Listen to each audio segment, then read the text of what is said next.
All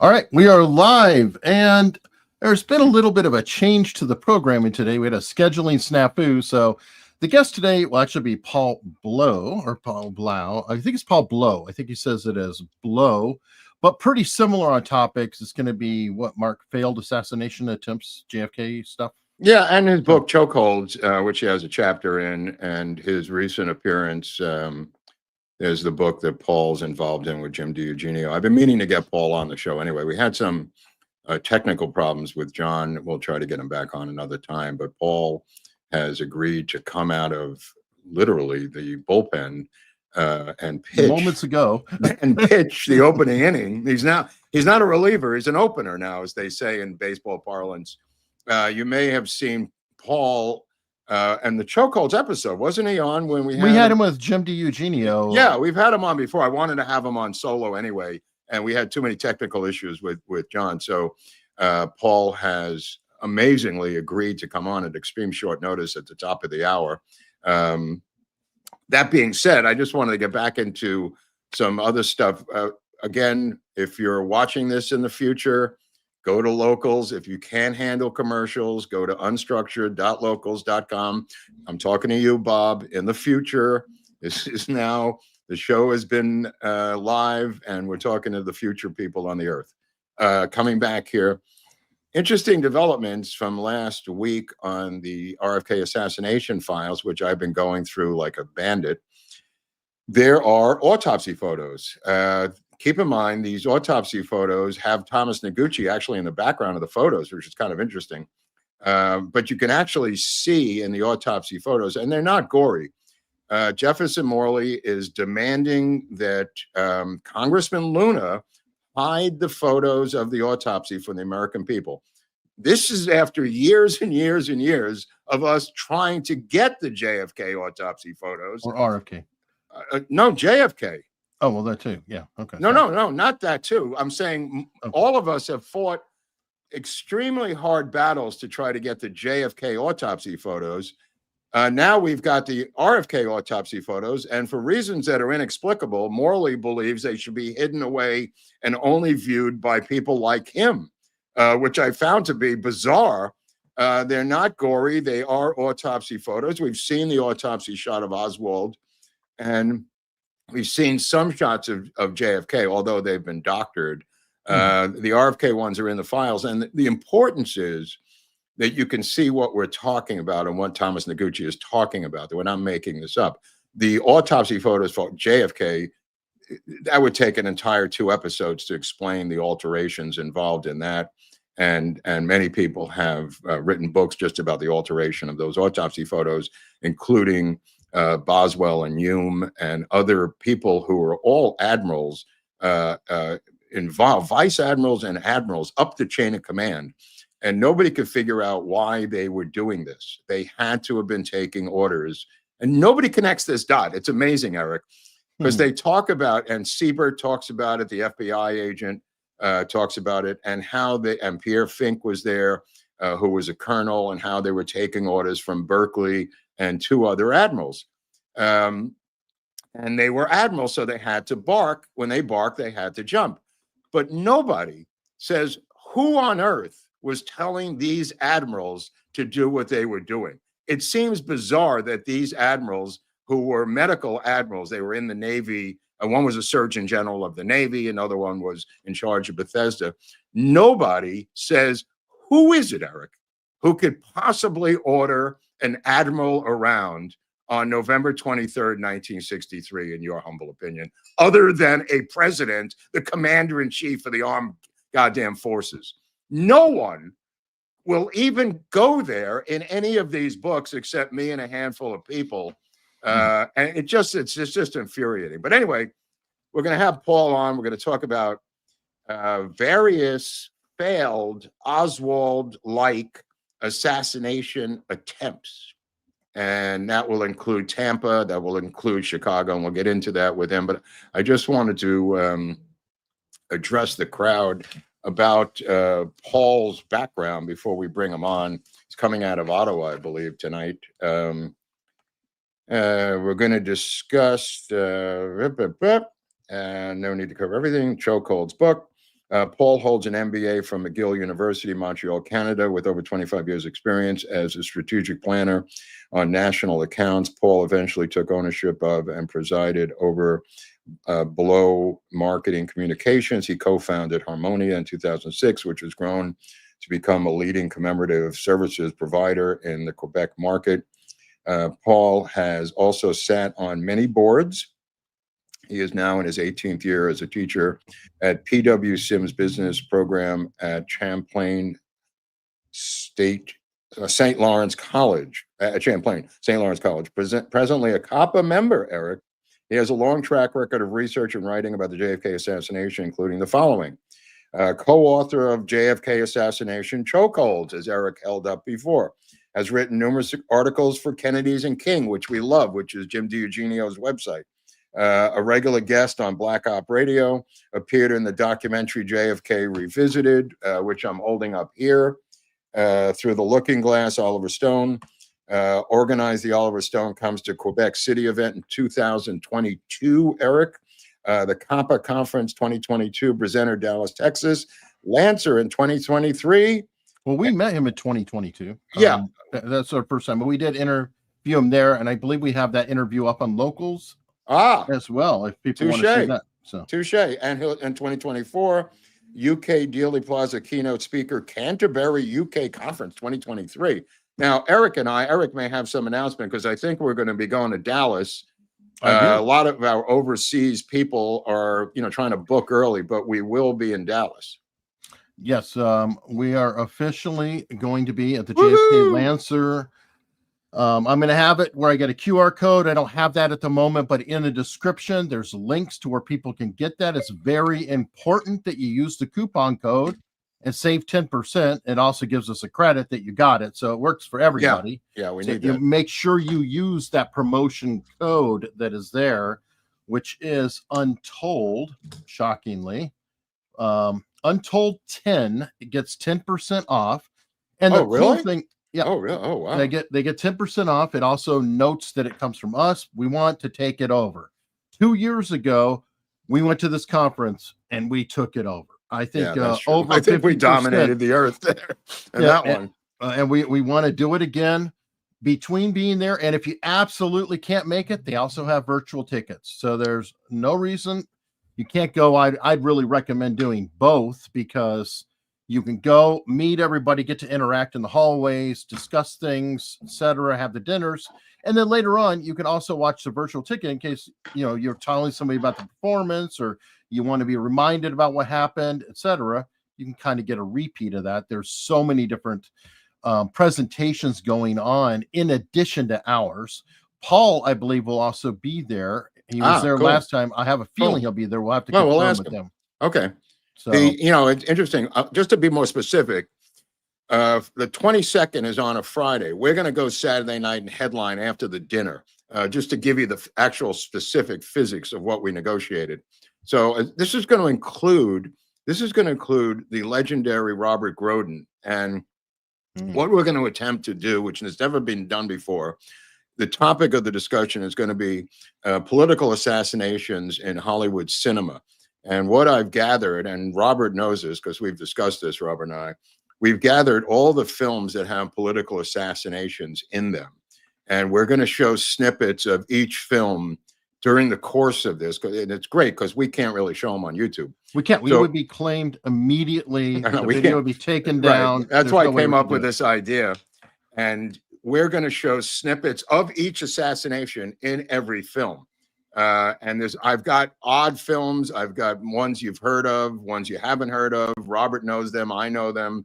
And we're going to discuss each film and then culminate with the mother of all the films, the Zapruder film at the end, and show some of the other films, Nix and stuff like that. But again, this is political assassination in Hollywood cinema. That will include all the different movies you've seen and many you've never seen, because I've been scouring the earth to find these. And It's going to be interesting. I have no idea how it's going to come out, but that adds to the excitement because no one's ever done this before.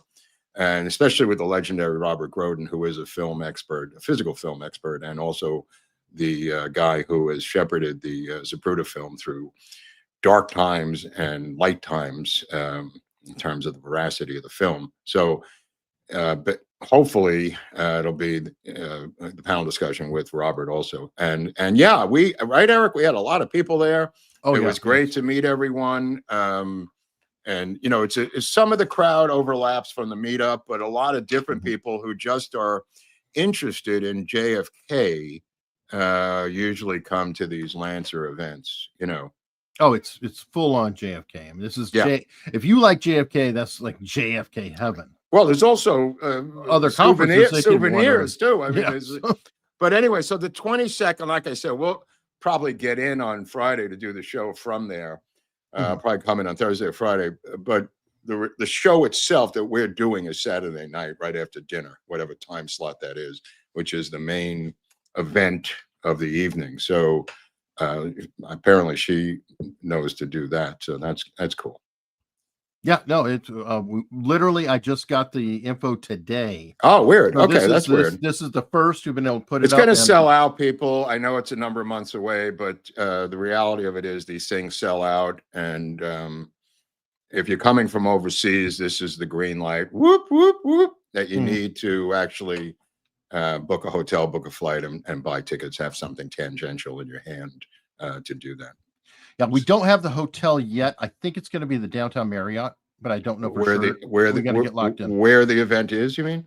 Correct. Oh, okay. All right. I believe that it's the downtown Marriott, but I do recommend. Where was it last time? You remember what?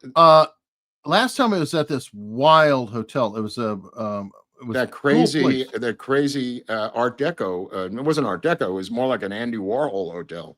Yeah, it was, and there's a type for that, a boutique hotel. It was boutique hotel, yeah. And it was a really, really nice place, but it was definitely wild. Small or something, yeah. Dolly and all these other cool. It was cool.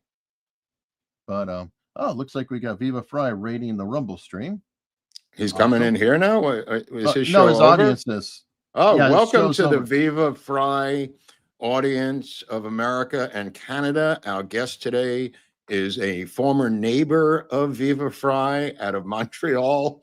If Viva was here, I'm sure they could talk French for about an hour, but he's not. So his audience is here, and he will be here in a couple of minutes. Once we do, we'll put him on the air, and we'll begin talking about it. But yeah, Viva's show is like ending every day about this time, right, Eric? Or yeah, his Rumble schedule. Yeah, he starts at 4 p.m. on Rumble, 5 days a week now, and he's been kind enough to send folks our way on when he's done with them, when they're all wrung out and washed out and just bespuckled, he sends them over to us. Yeah, he's got them tired out, so they can't even see straight, right? But yeah, we'll take them half asleep.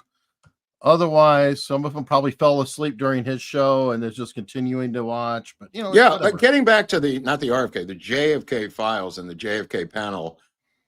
What happened after that, Eric? Like supposedly now what? Morley has announced that there will be another panel on his that one, that. Apparently, he has this weird. He's got like a podcast. That's a recorded Zoom session that is very low resolution. I was weird, like, man. I don't know what's going on. Weird. Look, I'm going through right now the RFK files and just having a great time with them. There's a lot of great stuff in there. I'm printing out like there's no tomorrow. And have you done the autopsy photos that he's referencing yet? Yeah, I have them. Yeah. Okay, we need to download them before he gets them taken down. So I was going to tell you that. that. Okay, yeah. I have them downloaded. Okay, good. Send them my way too. So I have. No. Here's a guy. Like I said, here's a guy calling for censorship now. The first thing out of his mouth was about the Social Security numbers of these dead people from a couple of weeks ago. I go, dude, what is the obsession with censorship with these people? Yeah, I mean, I understand they leaked out some dead people's Social Security numbers and a couple who were 90 years old, but that's your priority, bro? After everything we've been through, Hunley? It's a control mechanism. Right. Thank you. It's a way to control a narrative. You can Thank say, you. "Oh, I have to be in charge, Right. and you need to go to Wow. where I store the files." And Wow. Wow.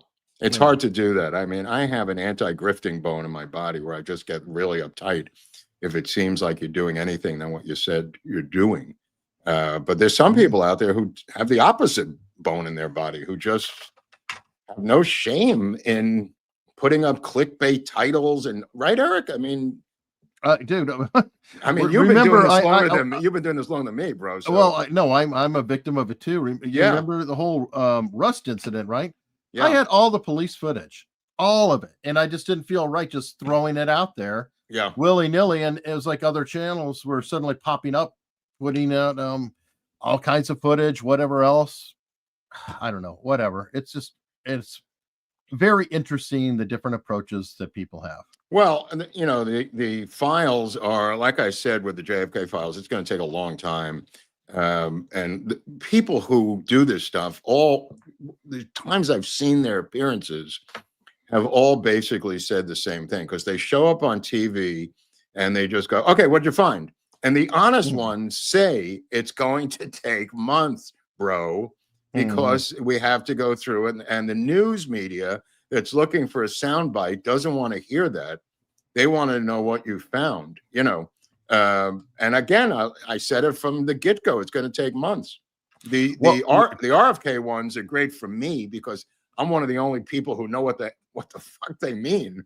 But so I'm just having a field day because this is great for me. And eventually, hopefully, the national focus for 5 seconds of our nation will focus on this RFK assassination. Maybe June 5th of this year when it happened. You know what I mean? From 1968, maybe the anniversary, June 4th, 5th, 6th, maybe in there. But at some point, I hope the nation will focus on the RFK assassination. Well, you know what?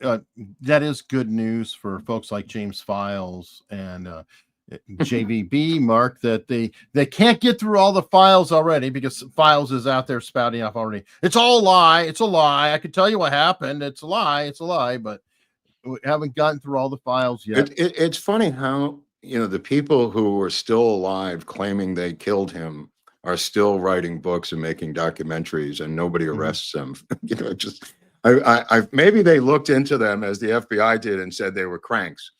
Apparently, nobody who reads a book by a crank thinks the guy who wrote it is a crank. A crank can write any book, get it published, and people go, "Yeah, he wrote a book." I mean, come on, he's not a crank. He wrote a book. What are you talking about? The book got vetted. He's not a crank. Did you read his book? No, I didn't read the book. Oh, come on. It was, like I said, with the Lisa Pease one. I mean, I love her other work on Probe and the JFK stuff, but RFK, whoo, off a little bit. Now, this I sent you the other day. I don't know if you still have this. This list here, this is one of the great documents of all time.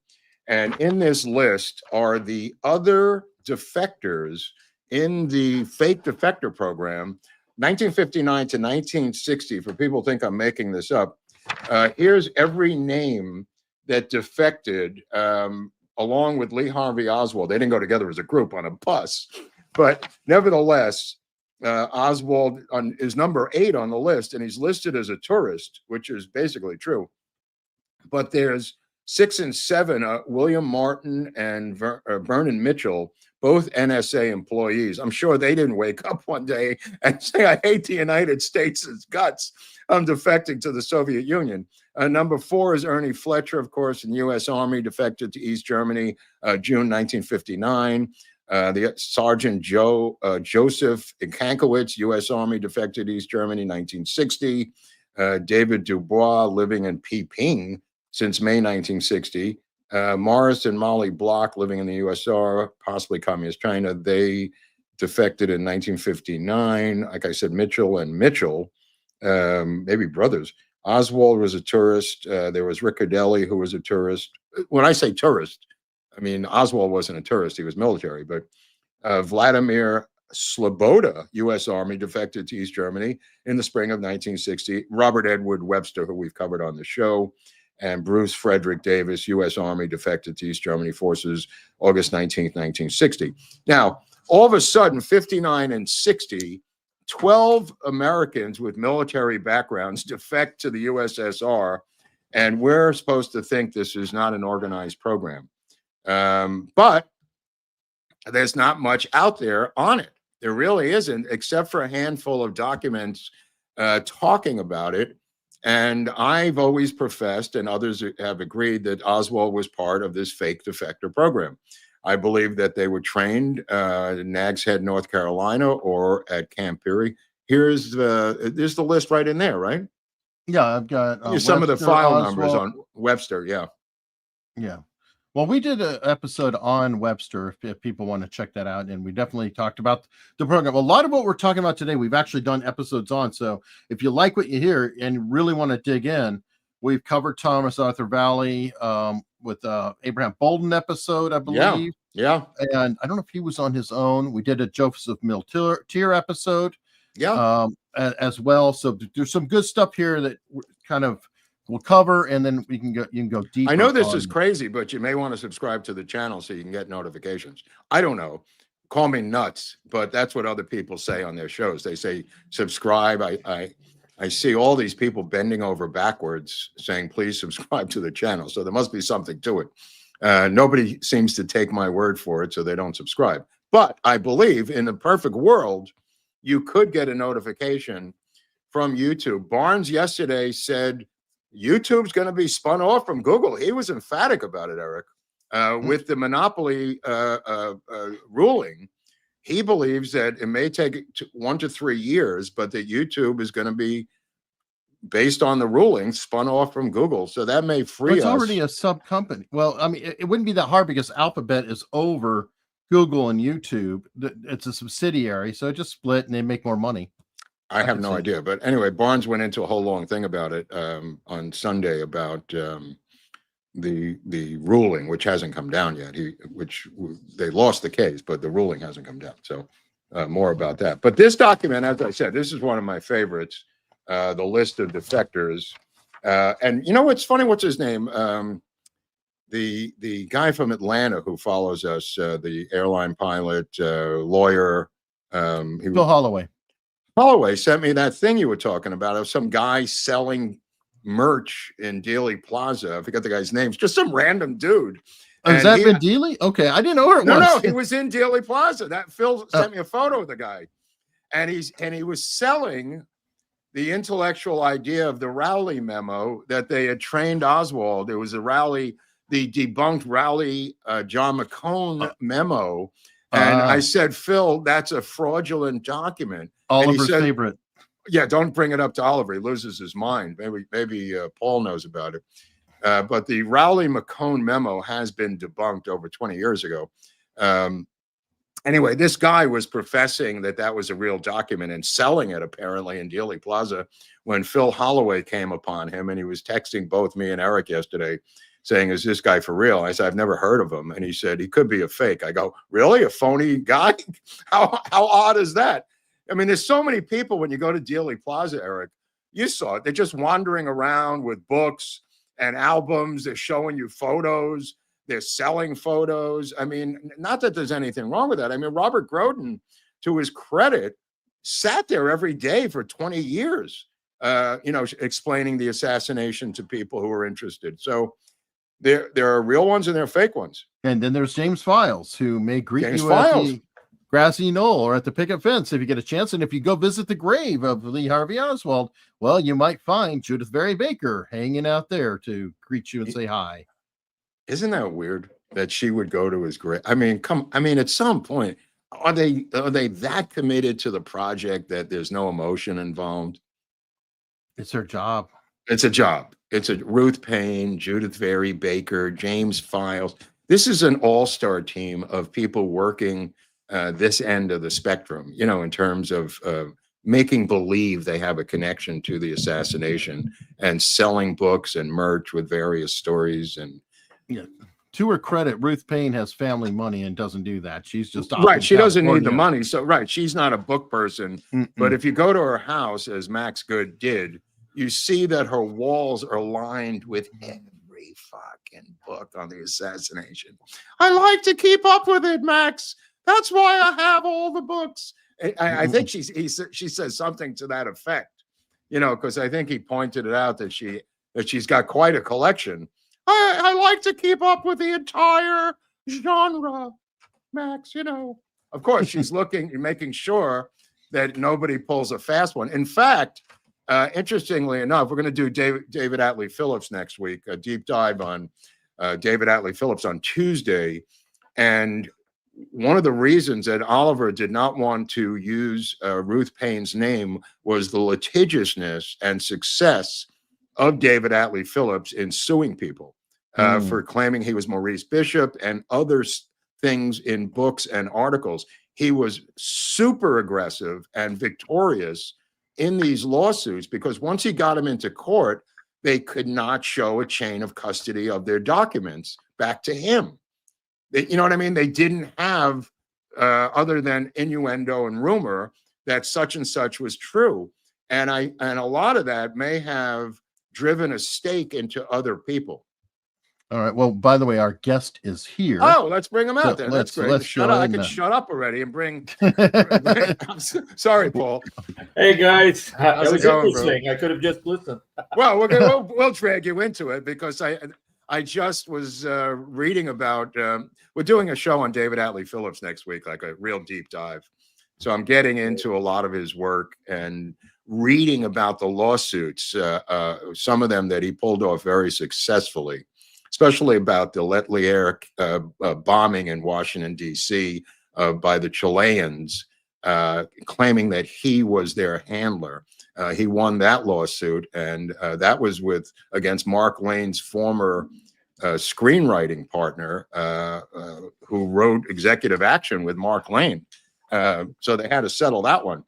But also, you know, Oliver said that he regrets not having used Ruth Paine's real name in JFK, Paul, but Warner Brothers knew how litigious these people are and thought better of it. That's why they came up with the fictitious names. And in fact, that fictitious name of Ruth Paine and her husband is used in other movies. They use the same name fictitiously. I've never seen that done because, you know, you could say this is John Brown and his wife Helen in another movie, but they didn't. They used the same name that Oliver came up with. That's funny. So it had become that identity over time. Right. Now, Paul is here. We had some technical problems with John Newman. Paul has thankfully, with a moment's notice, come down from the northern cold of Canada to help us with today's episode, Paul. Thank you. No problem. It's a pleasure to be on your show, guys. Well, you've been on before, so we're having you back. Surprisingly, what did you make? We'll get into some of the other stuff in chokeholds, but what did you make of the assassination committee hearings? It didn't really look like the old hearings, Paul, from the 70s. You know, it seemed to be a little bit less exciting, put it that way. What was your take on it? Yeah, well, it's interesting because Luna, right? She's a young lady. Lunatic. Yeah, and you know, I was worried that she'd be a little bit green, and to be honest, I was pleasantly surprised in this sense. Is that she seems determined, hard-nosed, and really? you know, and she's right out there saying there's a conspiracy, you know. So, well, even LBJ said there was a conspiracy at the end of his alcoholic life. So, I mean, that's not even Walter Cronkite, I think, changed his tune at the end, Paul. Right? Yeah, no, I mean, look, I don't think there's much to be said based on the 1 hour I looked at. You know, how much can you accomplish in an hour, really? But and you know, the grandstanding of some of the politicians are like, I mean, you know, give me a break. You know, we don't care. You know, we don't care about your political points and all that. We're trying to reopen the cold case of the last century, and you're talking to me about these silly things, you know, that and then there was a mix-up at one point you saw with Roger Groubert. Stone versus Oliver Stone. Dude, I mean, that was the best that was the mix-up best ever. part of the show, bro. That was great. That was great. I'm sorry, but how prepared do you have to be to misidentify Oliver Stone for somebody else? I mean, that's a stretch.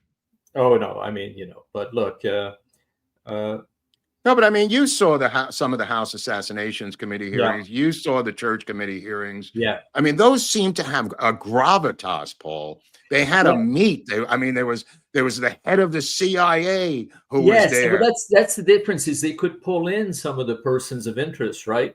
She does have subpoena power, bro. No, but I'm saying you could bring in people of interest who were in and around the assassination, right? Like you could talk to an Angleton or Giancana right now. So, but yeah, no, I think the big thing is how will she be guided, right? Because obviously, there's not a lot of knowledge there from the people. How many of them read 5 books on the matter or something? Or one book on the matter. Or one book on the matter, So who will guide them? Morley seems to have Jefferson. Morley seems to be the guide. Yeah, but I mean, hopefully Jefferson will make it. How could I put it? Will open it to people that have great insights. The key thing is that people need to stay in their lanes. What I mean by that is Jefferson might be strong on Angleton, because he's written about him, and then others are really strong. Like we're going to talk about today, similar case analysis. Palomaro, not everybody who can Secret Service. This Palomaro can talk about Secret Service. Yeah. So the worst thing you could do in a committee like this is pretend you know everything. Right. And if you do that and you don't know how to bring in the heavy hitters, even though you may not agree with some of the things they say, because Luna has 2 types of people she wants to avoid, right? She wants to avoid know-it-alls who have these weird theories that are pro-conspiracy, because she'll lose all credibility. And then she doesn't want to chase after her tail because of some of the naysayers who can, and we've seen that with Joannides, we've seen that with Sturgis and Hemming throwing off Garrison. Oh, yeah. So we've seen that. So how will she navigate through this whole thing? I have no idea. That's a great question. I have no idea. The people can throw you off. You could bring in a Patrick Hemmings who could throw you off miles, which is what their job was, right, Paul? Yeah. Well, one of the first things I would do if I were, guiding her is say, hey, listen, we know that in the past, Hainsworth, Sheridan, Felon, Joannides, Sturgis, you name it. They came in and they they were under, they were assets. They were disinformation assets. Yeah. So, you mentioned Sheridan. It's Walter Sheridan. Sturgis. You're talking about Frank Fiorini, Frank Sturgis, just for the people at home. Yeah. So these people were brought in to throw off the various inquiries. Okay, and they were assets, a part of Mockingbird or Mockingbird Plus, if you want to call it. So if I were, if I were Luna, I'd call Tulsi Gabbard up and say, hey, listen, who's going to try and throw it off this time? Can you go in there and check out your list of, people that come out and, the people that critique books and try and throw people off on the forums. So you're saying that James Files should not be the main witness. I knew. I was waiting for somebody to mention that. There's James. I turn on the TV, see or James Judith Ferry Baker should not be the main witness, Paul. No, but I'm also saying that she should right now preempt the attacks that will take place on her from people. And right away, the people that are coming out, the mothballs right now and attacking. And these people, I think it would be fair game for them to say, well, who did you have? Who are these people, and are they under contract? Are they under contract? And okay, make it stop, because you can't obstruct justice all the time like this. So anyway, that's what I would do if I were her. Who's that guy, Eric Robineau, out of Chicago? That's another one. was helping the Secret Service agent with that recent book last year, with 399 being found on the back of the limo. Robineau is just glowing, Eric. Landis, right? He wrote the Landis book, and then he went on tour with him to block anybody from talking to Landis. And this guy's got spook written all over him, Paul. Yeah. Yes. And by the way, I found a few files that are interesting. I'm still, looking into them. So me too. Yeah, me too. There's some stuff there. But okay, what do you have? Well, I'll tell you one thing. Amsanta. Does that ring a bell? Not really. Okay, Amsanta, because you talked about David Atlee Phillips. He ran Amsanta. Oh, right. Yeah. Okay. David Atlee Phillips ran Amsanta. And there's an interesting file on how Amsanta personnel reached out to the FBI to help unleash communists, quote unquote communists, for a special project. And look, I know you were supposed to have John Newman, but John Newman wrote about how when this program came out is when Oswald right away got he went and signed his papers to head to Mexico. And it was part of the Amsanta I'm giving you a little insight. I still have to analyze it some more, but I'm going to write an article about that. And for Kennedy and King, or Kennedy's and King. I'll be writing for Jim, who you've had on your show a number of times. And Jim was great at the hearings. I could listen to Jim at those hearings all day long. Let this guy have the show. Oliver is like a little bit past his prime these days. It gets a little hard for him to focus, but Jim could do it himself and explain multiple areas, Paul, of the assassination. He knows every area there is. And when he doesn't know, he really says that he is agnostic about a particular thing. I could tell you this about Oliver, because he came to Quebec City, right? Yeah. And he came with Jim. So Oliver, sort of a big picture guy, who will talk about JFK. He'll talk about the documentary.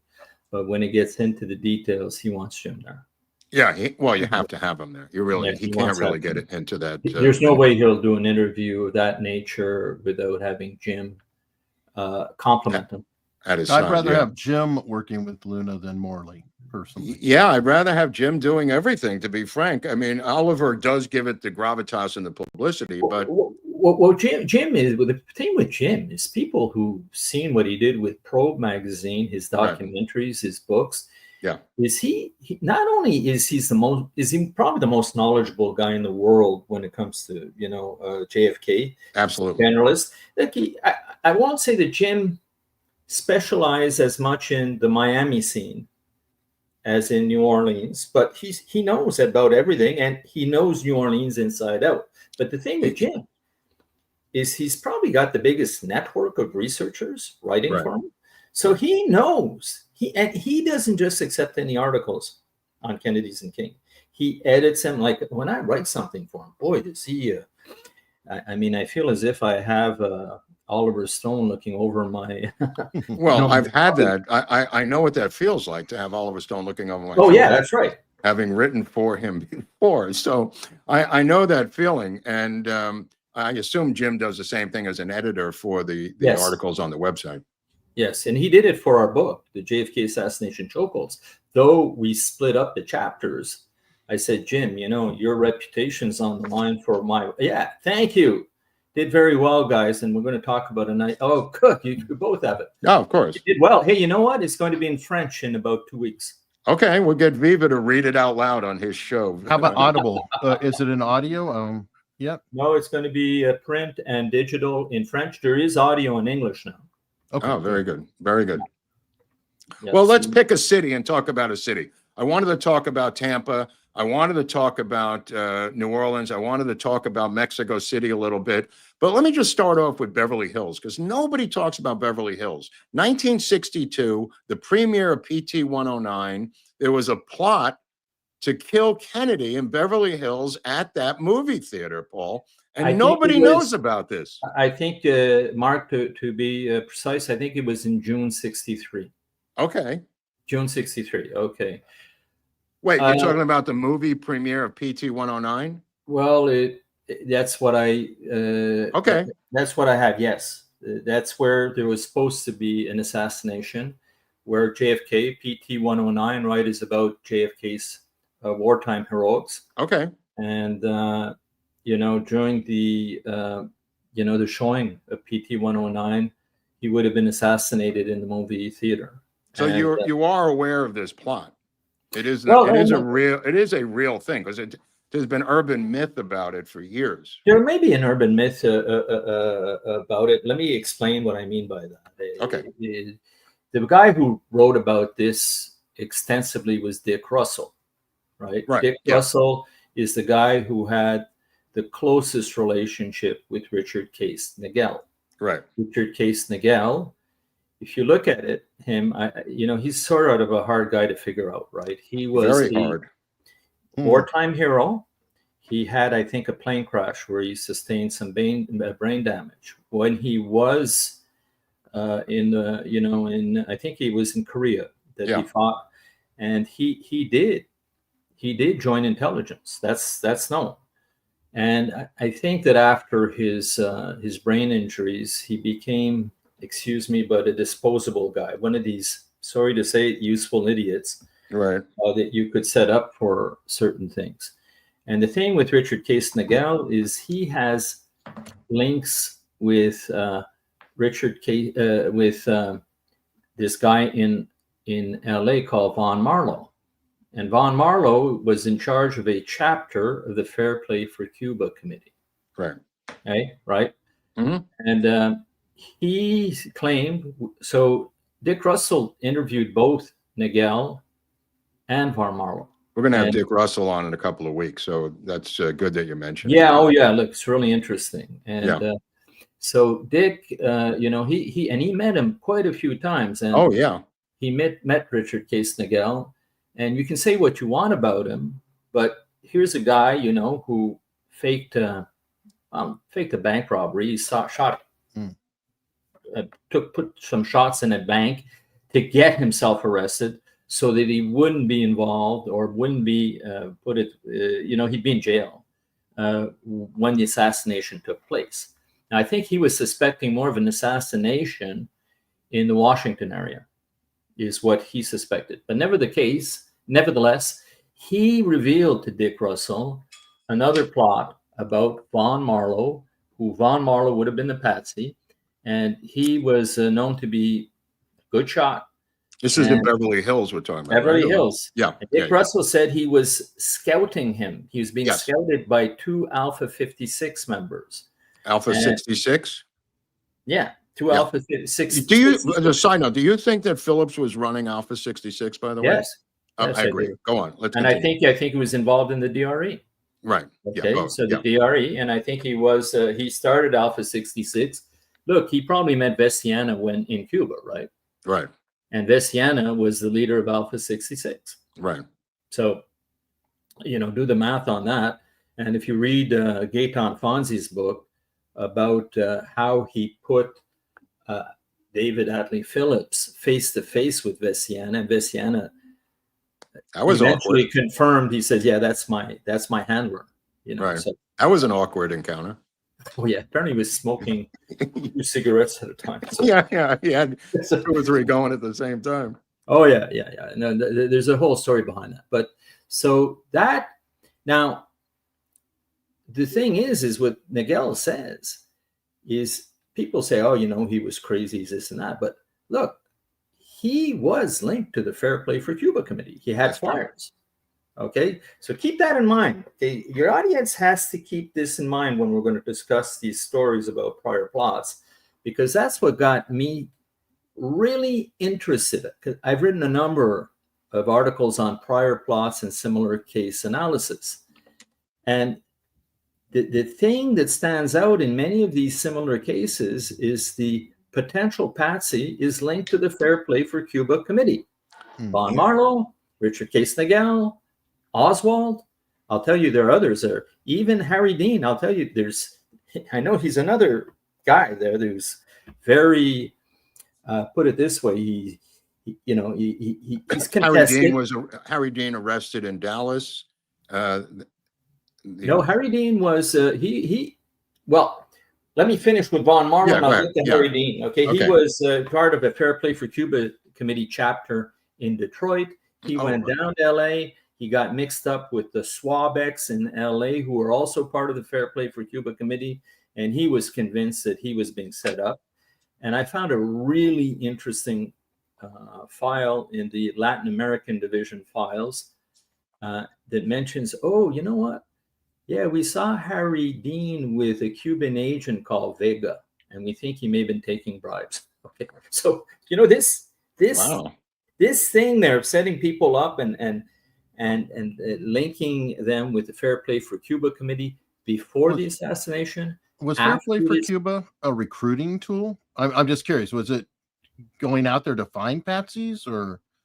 I think that first off, there are three reasons you would join the Fair Play for Cuba Committee. First of all, it was being infested by informants by 1963. Infested. And the FBI files confirm that. So, you could have a meeting in a house where there are 12 people and 4 or 5 of them would be informants. And that's what Oswald was. The head of the Fair Play for Cuba Committee meeting. And this, again, I can pretty well confirm, Mark, from that Amsanta file. Yeah. The guy called Lee, what was his name? Ted Lee? LT. Yeah, Theodore Lee. So Vincent T. Lee. Vincent Theodore Lee, right? VT Lee from New York. From New York. He took over after Gibson and Tarver left, disgraced. They left the Fair Play for Cuba Committee. Vincent T. Lee had been the head of the Tampa chapter, and he got promoted to the national leader. And he's a guy who has 5 or 6 correspondences with Oswald. Then there's another guy called Thomas Vicente, who was these two people, who's the guy who sent Oswald his correspondence. They were informants. Yeah. Okay, Vincent T. Lee. And they were showing him all the tricks. And Vincent T. Lee and Thomas Vicente both planned and went to Cuba using exactly the same method that Oswald used. So getting back to Eric, your question, you would join the Fair Play for Cuba Committee for a number of reasons. First of all, you could be a small-time asset and you would stool on the people who would try and join your chapter, right? So, by Oswald handing out leaflets, getting names, and then meeting Warren DeBreeze or Guy Bannister. What is he doing? He's giving names. And I suspect that he even gave names to the Paynes in Dallas, because he did some leafleting. He did some Fair Play for Cuba Committee activity in Dallas shortly before going to Oswald. Well, they had those 3x5 card folder metal containers with 3x5 cards. Yes, with all those student names. They had either been SDS, which didn't exist yet, or pro-communist students, but they said they were students. So I assume it was Fair Play for Cuba. Let me ask you something. And I've always been confused about it, because people have said that the Fair Play for Cuba on campuses across the country was as prevalent as later in life as the Students for a Democratic Society. Have you found that out, how deep it went across the nation culturally, separate from the infiltrators, just as an organization, Paul? Okay, so in their heyday, a guy who wrote a book on that was called, it's called Where the Boys Are by what's his name? Gross or Goss or something like that. Anyway, I read his book, and at its peak, it had 7,000 members. At its peak, that was shortly, like in 1961. Okay. After the missile crisis, they were, they did a lot of demonstrating during the missile crisis and were effective, but that's when they started spiraling downwards. So, but it was a real organization at its peak, because it was sponsored by the Socialist Workers' Party. Right. Okay. And so it's not unlike SDS in a miniature way. Well, I don't know enough about SDS. Okay, well, that's a separate issue. Well, this does seem to line up with that book because SDS is left. And the reason why I asked you, Paul, just it was some reason it just ringing in my head like the Gretchen Whitmer case. Like, was the Fair Play for Cuba used to find people to do things, to set up or whatever, through the infiltration? Okay, so look, I gave you the first reason you would be part of the Fair Play for Cuba committee. You could be told as a small asset, a small time asset, hey, go and do some leafleting in New Orleans. We want to identify Cuban exiles, and I think for Guy Bannister, okay, because Guy Bannister had the role of checking out who these Cuban exiles were, right? Were they people that were bona fide Cuban exiles, or were they Castro spies? And who better than having Oswald right in the office above him, okay, doing leafleting and reporting to him. So, we know that Bannister had an Oswald file. He had a Fair Play for Cuba committee file. And the other person that Oswald met, right, when he got arrested after the DRE, who did he call to meet? Warren DeBreeze. Warren DeBreeze was the FBI guy in charge of overseeing Fair Play for Cuba committee activities, right? So that's the first reason. Paul's referring to the New Orleans jail cell after he was arrested in the Carlos Bringuier scuffle.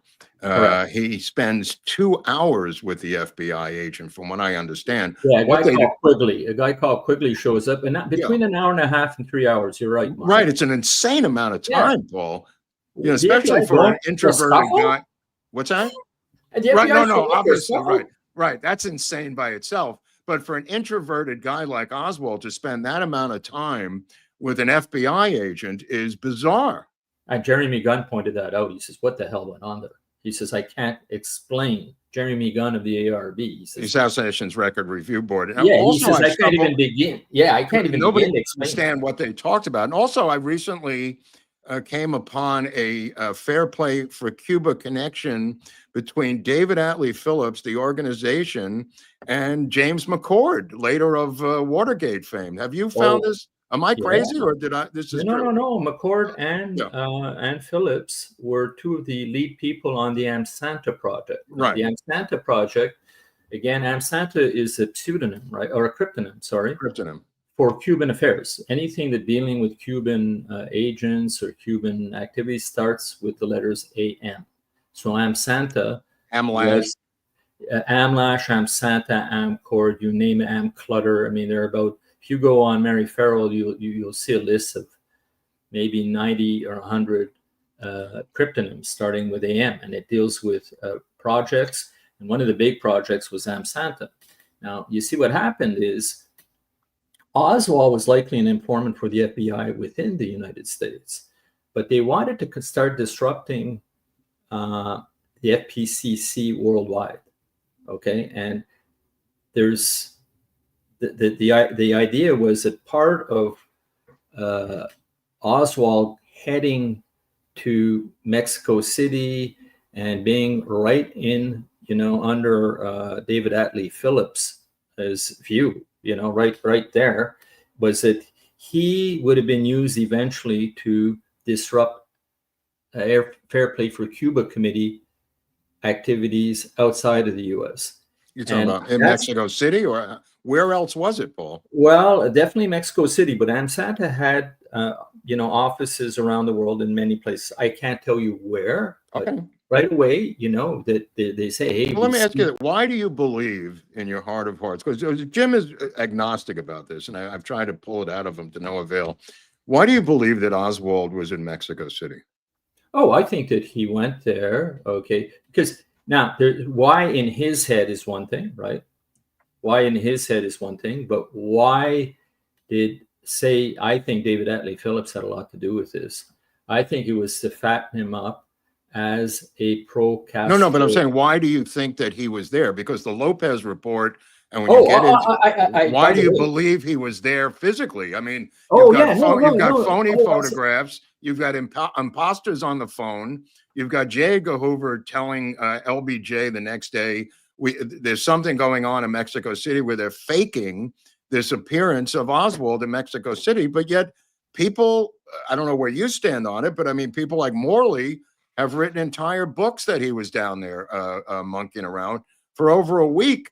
There's no surveillance. There's no photographs. There's nobody saying what he did every single day. And yet we're supposed to believe with the phony photos and fake phone calls that this narrative is true. Well, look, let's cut to the chase on that. Yeah. Two things. One thing for sure is he was impersonated in Mexico City. Absolutely. Whether he was there or not, Absolutely. whether he was there or not, Absolutely. he was impersonated. Okay? Absolutely. There's no question about that, and that's the key thing. Did they bring him down there to fill him in on some sort of BS of doing something? I don't know that. I don't know if he was down there and they were, just so he couldn't be seen elsewhere in the U.S. So they had him, well, Sylvia Odio says he was on her doorstep. Yeah, on the 25th, right? I agree with you. The 27th. The 27th. Yeah. Okay. No, I agree with you. I'm convinced that he was there. I mean, Morley's convinced, and people run with this narrative. They go into details. He went to that twist party, Paul, with embassy officials. He's having sex with Sylvia Duran one night. I mean, they're just rolling out stories. Now, look, who's part of this? Now, when you get back to David Atlee Phillips. Yeah. He was questioned by Dan Hardway and Ed Lopez. Yes. And eventually they said, this Alvarado character who claimed to have seen Oswald receive bribes in the Cuban embassy, to the tune of... From the redheaded Negro, by the way. Paul, okay. Right? Anyway, that ended up being BS, and the guy admitted it. He admitted it and then recanted again. Okay, June Cobb. June Cobb says that Oswald was at the party, and she said she saw Oswald. She, by the way, was part of the Fair Play for Cuba committee a while back. Okay, now when Hardway says, all these false flags, when we look at the people who are making them, they're, what's her name, Garros and others, they're all part of your network. Yeah. He says they're all part of your network. He admitted, they're part of my network, and he became so nervous apparently. Yeah. And he says, they're part of my network. So Dan Hardway is convinced that the whole strategy of presenting Oswald as a pro-Castro nut job, in cahoots with the Russians and Castro agents, it's designed by Phillips. I agree. I definitely agree. Phillips is a propaganda guy. Phillips, absolutely. His job is to make scenarios for regime changes, right? Well, he did that with our Benz, and we're going to get into him next week, so I don't want to talk that much about Phillips.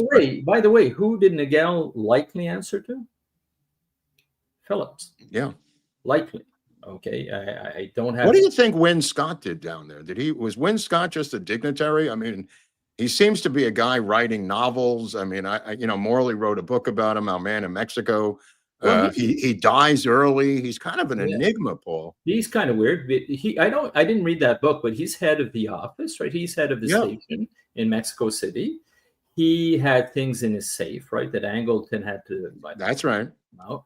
And I think that through Scott, you had the links with the Mexicans, right? Because you had the Mexican intelligence there that were sharing a lot of the eavesdropping that went on. And the Achilles heel, the gold of as you know, the Achilles heel of the assassination is Mexico City. Everybody who has any history as researchers as you and I do, everyone knows it's about Mexico City. Yeah, well, the way I mention it is, think of it this way. I honestly think that the strategists behind the assassination, the plan A, was not the lone nut, right? It was Oswald in cahoots with Cubans and Russians, and there's plenty of evidence of that. It's not just Mexico City. I mean, you remember the Pedro Charles letters, right? These letters that came in from Cuba, right. In and around the assassination. Sent to the Royal Hotel in Miami, Paul, or where were they? 5 of them.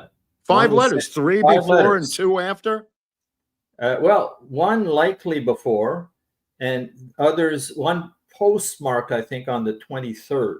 Okay? For people at home, we're talking about letters that were fraudulent letters out of Havana sent before and after the assassination from, quote unquote, Lee Harvey Oswald. No, from to Lee Harvey Oswald. One to Lee Harvey Oswald, right. One to RFK, right. And 3 went to media. Okay. Right. Now, okay. The letter going, and this is important because I'm going to talk to you about the Pepe letters. Okay. This isn't the first time it happened. Okay. So let me. Oh, he's rolling up his sleeves, Eric. He's rolling up his sleeves. Oh, we're in trouble now. We're getting serious now. No. This is. We have to get a fried bologna. We have to get you a fried bologna sandwich, Paul. Oh no. Okay. Hey, listen. Why don't we look the prior plots? We can talk about a few, but I wanted to get to my big find, which is the mother of all prior plots. Okay. That took place a year later, and I think we're starting with a good point. Okay. So if I can develop it a little. Go ahead, brother. Go ahead. Okay. So. What your audience has to understand from the research I did, when you do similar case analysis, I looked into about 15 to 20 cases.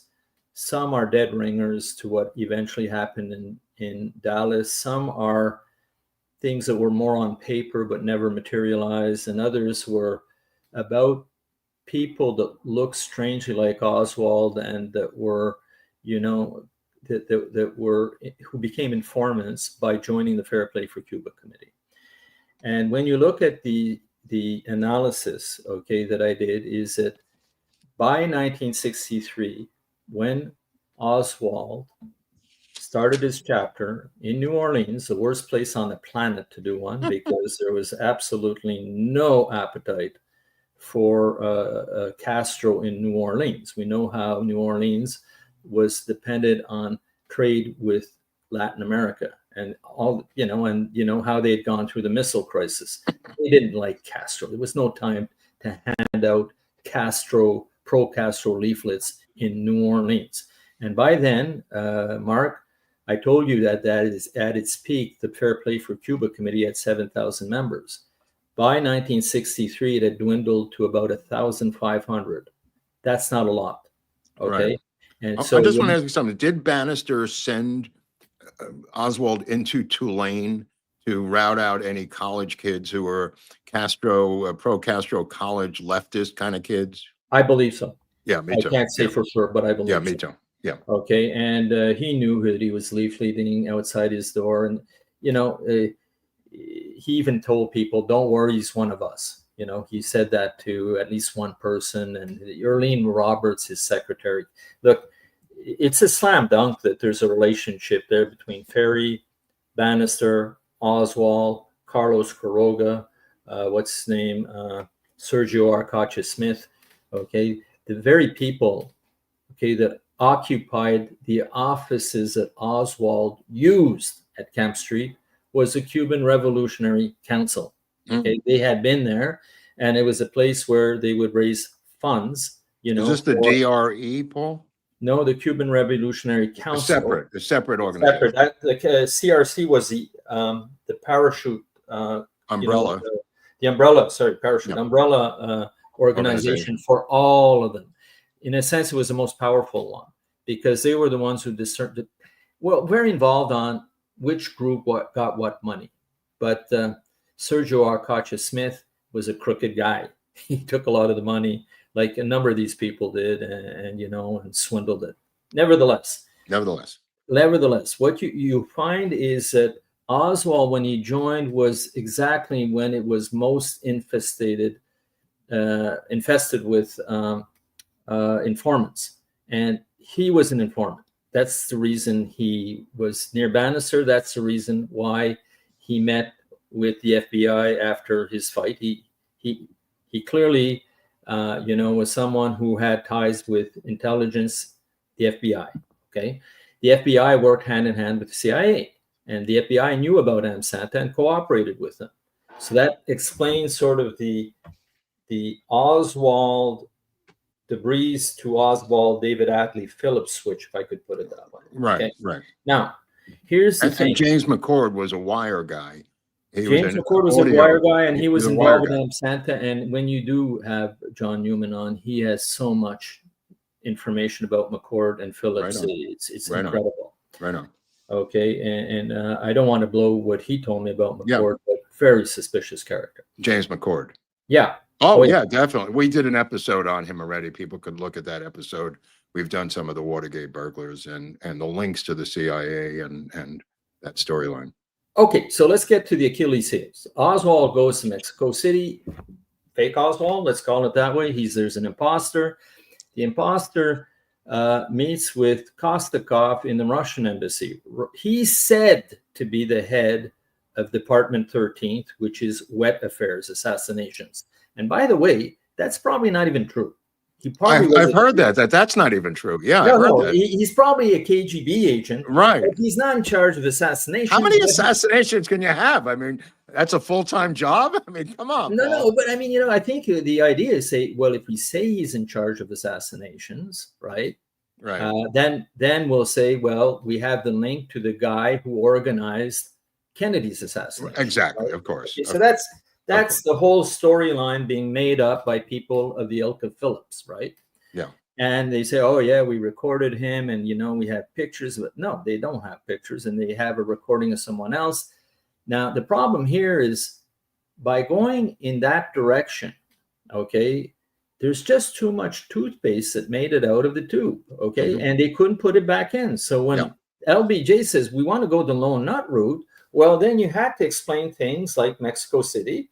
And you had to explain the front shot, right? Because that could have been simply another Cuban agent, right? Or Cuban hired person. And you had to explain things like the Pedro Charles letters. So let me get to the Pedro Charles letters. Okay, right on. So Pedro Charles, this is what happens, guys, is that around the 23rd, 24th, and 26th of November, letters are coming in, except for one. This is after the assassination. After the assassination. For people at home. One goes to Oswald. The one that goes to Oswald is something along the lines of, hey, my friend, I was so happy to see you. And, when I told the big chief, Castro, that you could put out a candle at 50 yards, he was so impressed. He says, and by the way, there'll be more money coming. Okay, things of that nature. Okay, I'm paraphrasing. Yeah. Okay, the other letters they were pretended to be Cuban informants telling media that, hey, we know that Oswald, when he was in Mexico City, met up with a guy called Pedro Charles. And Pedro Charles is a Cuban agent. So you see, it's a different type of letter. Right. But one is supposedly the agent communicating with Oswald, and the other ones are informants telling the press and RFK that we know that Oswald was in cahoots with the Cubans. Wow. So that's in parallel, right? Is there a real Pedro Charles? No, not that we know of. Right. Okay, that's what I thought. Right. He doesn't. He's a made-up guy. He may exist, though. He may. If he exists, he's a Cuban agent, but it's obvious. This is, and by the way, the people writing this letter is the leave behind contacts that Phillips had probably made because he had been in Cuba for 2 years, right? In 59 and 60. 59 and 60, yeah. And that's when he met Veciana, and that's when Alpha 66 was started, and that's when the DRE was started. It was back in those days, but they had a leave behind group that they could contact and say, hey, we need you to do this, this, and that, or maybe even involve them in an assassination plot against Castro. So these people send these letters. Now, the key thing about these letters is it was so early after the assassination and referred to places like Houston, Mexico City, things that nobody could have known unless they knew about the Mexico City charade. Right. Okay, so that's the first clue saying these are they postmarked out of Havana, Paul? Yeah, they are. I thought so, right. Yeah. I thought so. And by the way, one was left behind because the post office burned down. And it's Fabian Escalante who brought it in the 70s. What? Okay, and says, hey, I got this letter, and it was one of these Pedro Charles types letters. Was this revealed at the Nassau meeting in Yes, that's when he revealed it. Right, okay, I thought so. Right. Okay. And these letters are like so tacky. I mean, you read them and you say, boy, who would do something like that? Now, the FBI concluded that at least 3 letters came from the same typewriter. Ah. So they said, this is a hoax. It's a hoax. Don't worry about it. Go back to sleep, people. Mm-hmm. Except that most people said, wait a minute, you can't just fluff it off. How do they know about Mexico City? How do they know about Oswald being in Houston? So it's clearly a provocation. It's clearly a false flag to say, over and above Mexico City, we've got these letters that came in that prove a relationship between Oswald and Cuban agents. Now, for the people at home, what Paul and I are talking about is the fact that the provocation would lead to a U.S. and tell me if I'm wrong, but this would eventually, if you led the breadcrumbs to Oswald's door and Castro connecting the two, this would lead to a moral equivalent for them to invade Cuba for a Bay of Pigs too. Exactly. Okay, just so people at home know what we're saying. Straight out of something called Operation Northwoods, right? Yeah, it's an Operation Northwoods. Now, whether you go the full Monty and launch a nuclear attack on the Soviets, that would be another level of escalation that would be an option on the table, Paul, right? Yeah, I think the excuse here was, hey, we have our excuse to invade the island and take it back. Okay, yeah. I think it would probably freeze the Soviets. Yeah, and by the way, the CIA kept pushing that angle with Thomas Mann, who was the ambassador. Tell them who Thomas Mann is. Thomas Mann was the American ambassador in Mexico City, and he said, hey, I spoke with this Win Scott guy, and he's showing me evidence and pictures and this and that, and I can prove that the Cubans are behind the assassination. And that went on till about December 6th. Now, the FBI, Hoover sends down 2 men to Mexico City, and they meet with Thomas Mann. First thing out of Thomas Mann's mouth is what Paul's talking about. And the 2 FBI agents tell Thomas Mann, we're going to go in another direction, essentially. Exactly. Okay. Thank you. Right. Shut up. Okay. Yeah, Stop it. We're going the lone nut route. Right. So Mann was taken aback by this, Paul, right? That's right. It's quiet. We don't want to hear about this anymore. It's not true. Okay, we don't believe but this is one of the most important moments in American history, because here the 2 conspiracy theories collide on the face of the earth. Here they smash into each other with actual humans on both sides of the equation. LBJ, Hoover, and the FBI meeting with Thomas Mann, representing the Mexico City CIA Western Division, which includes Phillips, and I guess the late Win Scott at that point, right, Paul?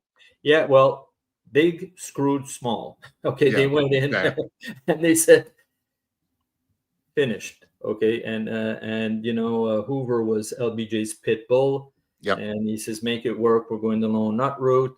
Hoover, LBJ was saying the same thing to Earl Warren, right, on the Warren Commission. We're going the lone nut route. We don't. As does the famous Nicholas Katzenbach letter. To Bill Moyers and others about we have to go with the Oswald did it route. Exactly. Now, so these conspirators, which Oliver seems to believe that LBJ's hands are clean, and I've argued with him many times about LBJ's complicity in this thing. He believes in a cover-up. At a minimum, I mean, these could be the real masterminds behind the assassination up here, Paul.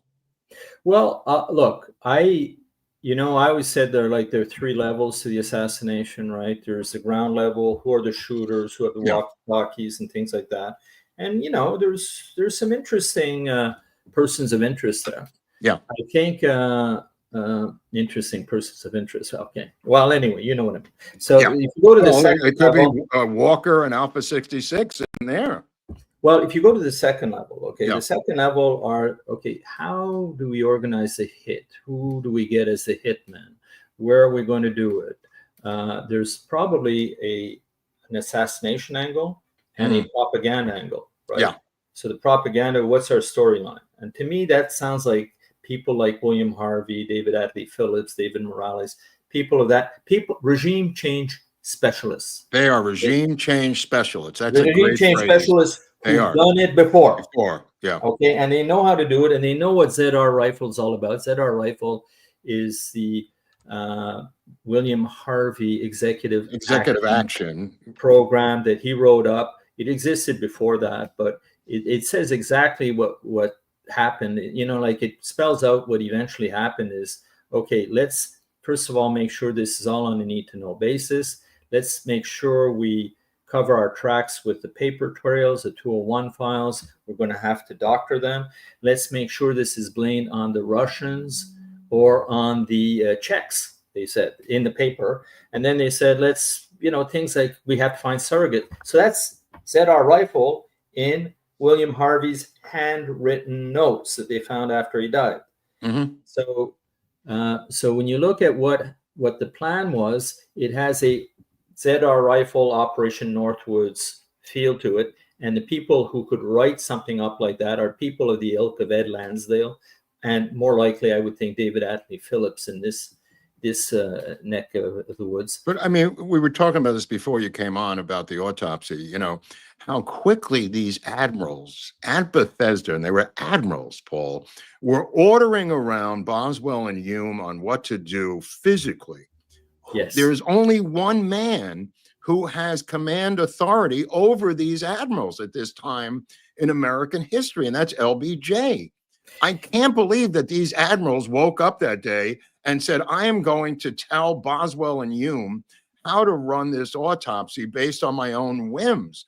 I just think that's a bridge too far, man. That's amazing what you're bringing up there. Thank you. Finally, somebody. No, that is amazing. Like people, I had the same reaction when they were saying, well, did David Atlee Phillips, you know, really know what was going on? I said, hey, guys, look at the speed by which Ed Butler's tapes of the interview, you know, the DRE. Paul's talking about the Inca tapes in New Orleans with propagandist Butler, who was the head of Inca, and the WDSU debate that was put together with Oswald and Bryn Gear, I think is what Paul's referring to. Exactly. So in other words, this Mockingbird Network, Hal Hendricks, right?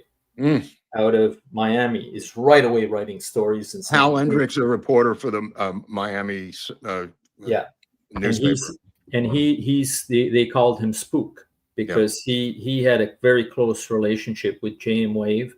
Then the DRE had their PR gang writing up stories right away about Oswald, the communists, and the Cuban, and the FPCC. So all this stuff to package Oswald, you know, to make him look, well, I mean, the lightning speed at which this made the speed giveaway, Paul. I've always thought the speed was the giveaway of the conspiracy, how fast they did it. If they would have waited, I don't think it would have been as obvious. But the speed with which all of these events occurs indicates to me how much planning went into it, at least. Yeah. So now let's go back to another thing that was done to make Oswald look pro-Cuban is a fake letter that was sent to the Russian embassy. His last letter, and this one was different. Why? It was typed. It had fewer mistakes. And this guy, he took type lessons, but he didn't know how to type. He always wrote them. And it had way fewer mistakes in it than Oswald normally had. And the Russians, when they got that, and they said, holy shit, this is a provocation. They took the letter, they gave it to the Americans, said, look, this is a phony letter. They're trying to blame it on us, but we have nothing to do with this. And again, that letter referred. Is this a letter out of Havana or the one? No, this is Ruth Payne's letter. This is a letter supposedly from Oswald to the Russian embassy in Washington. Right.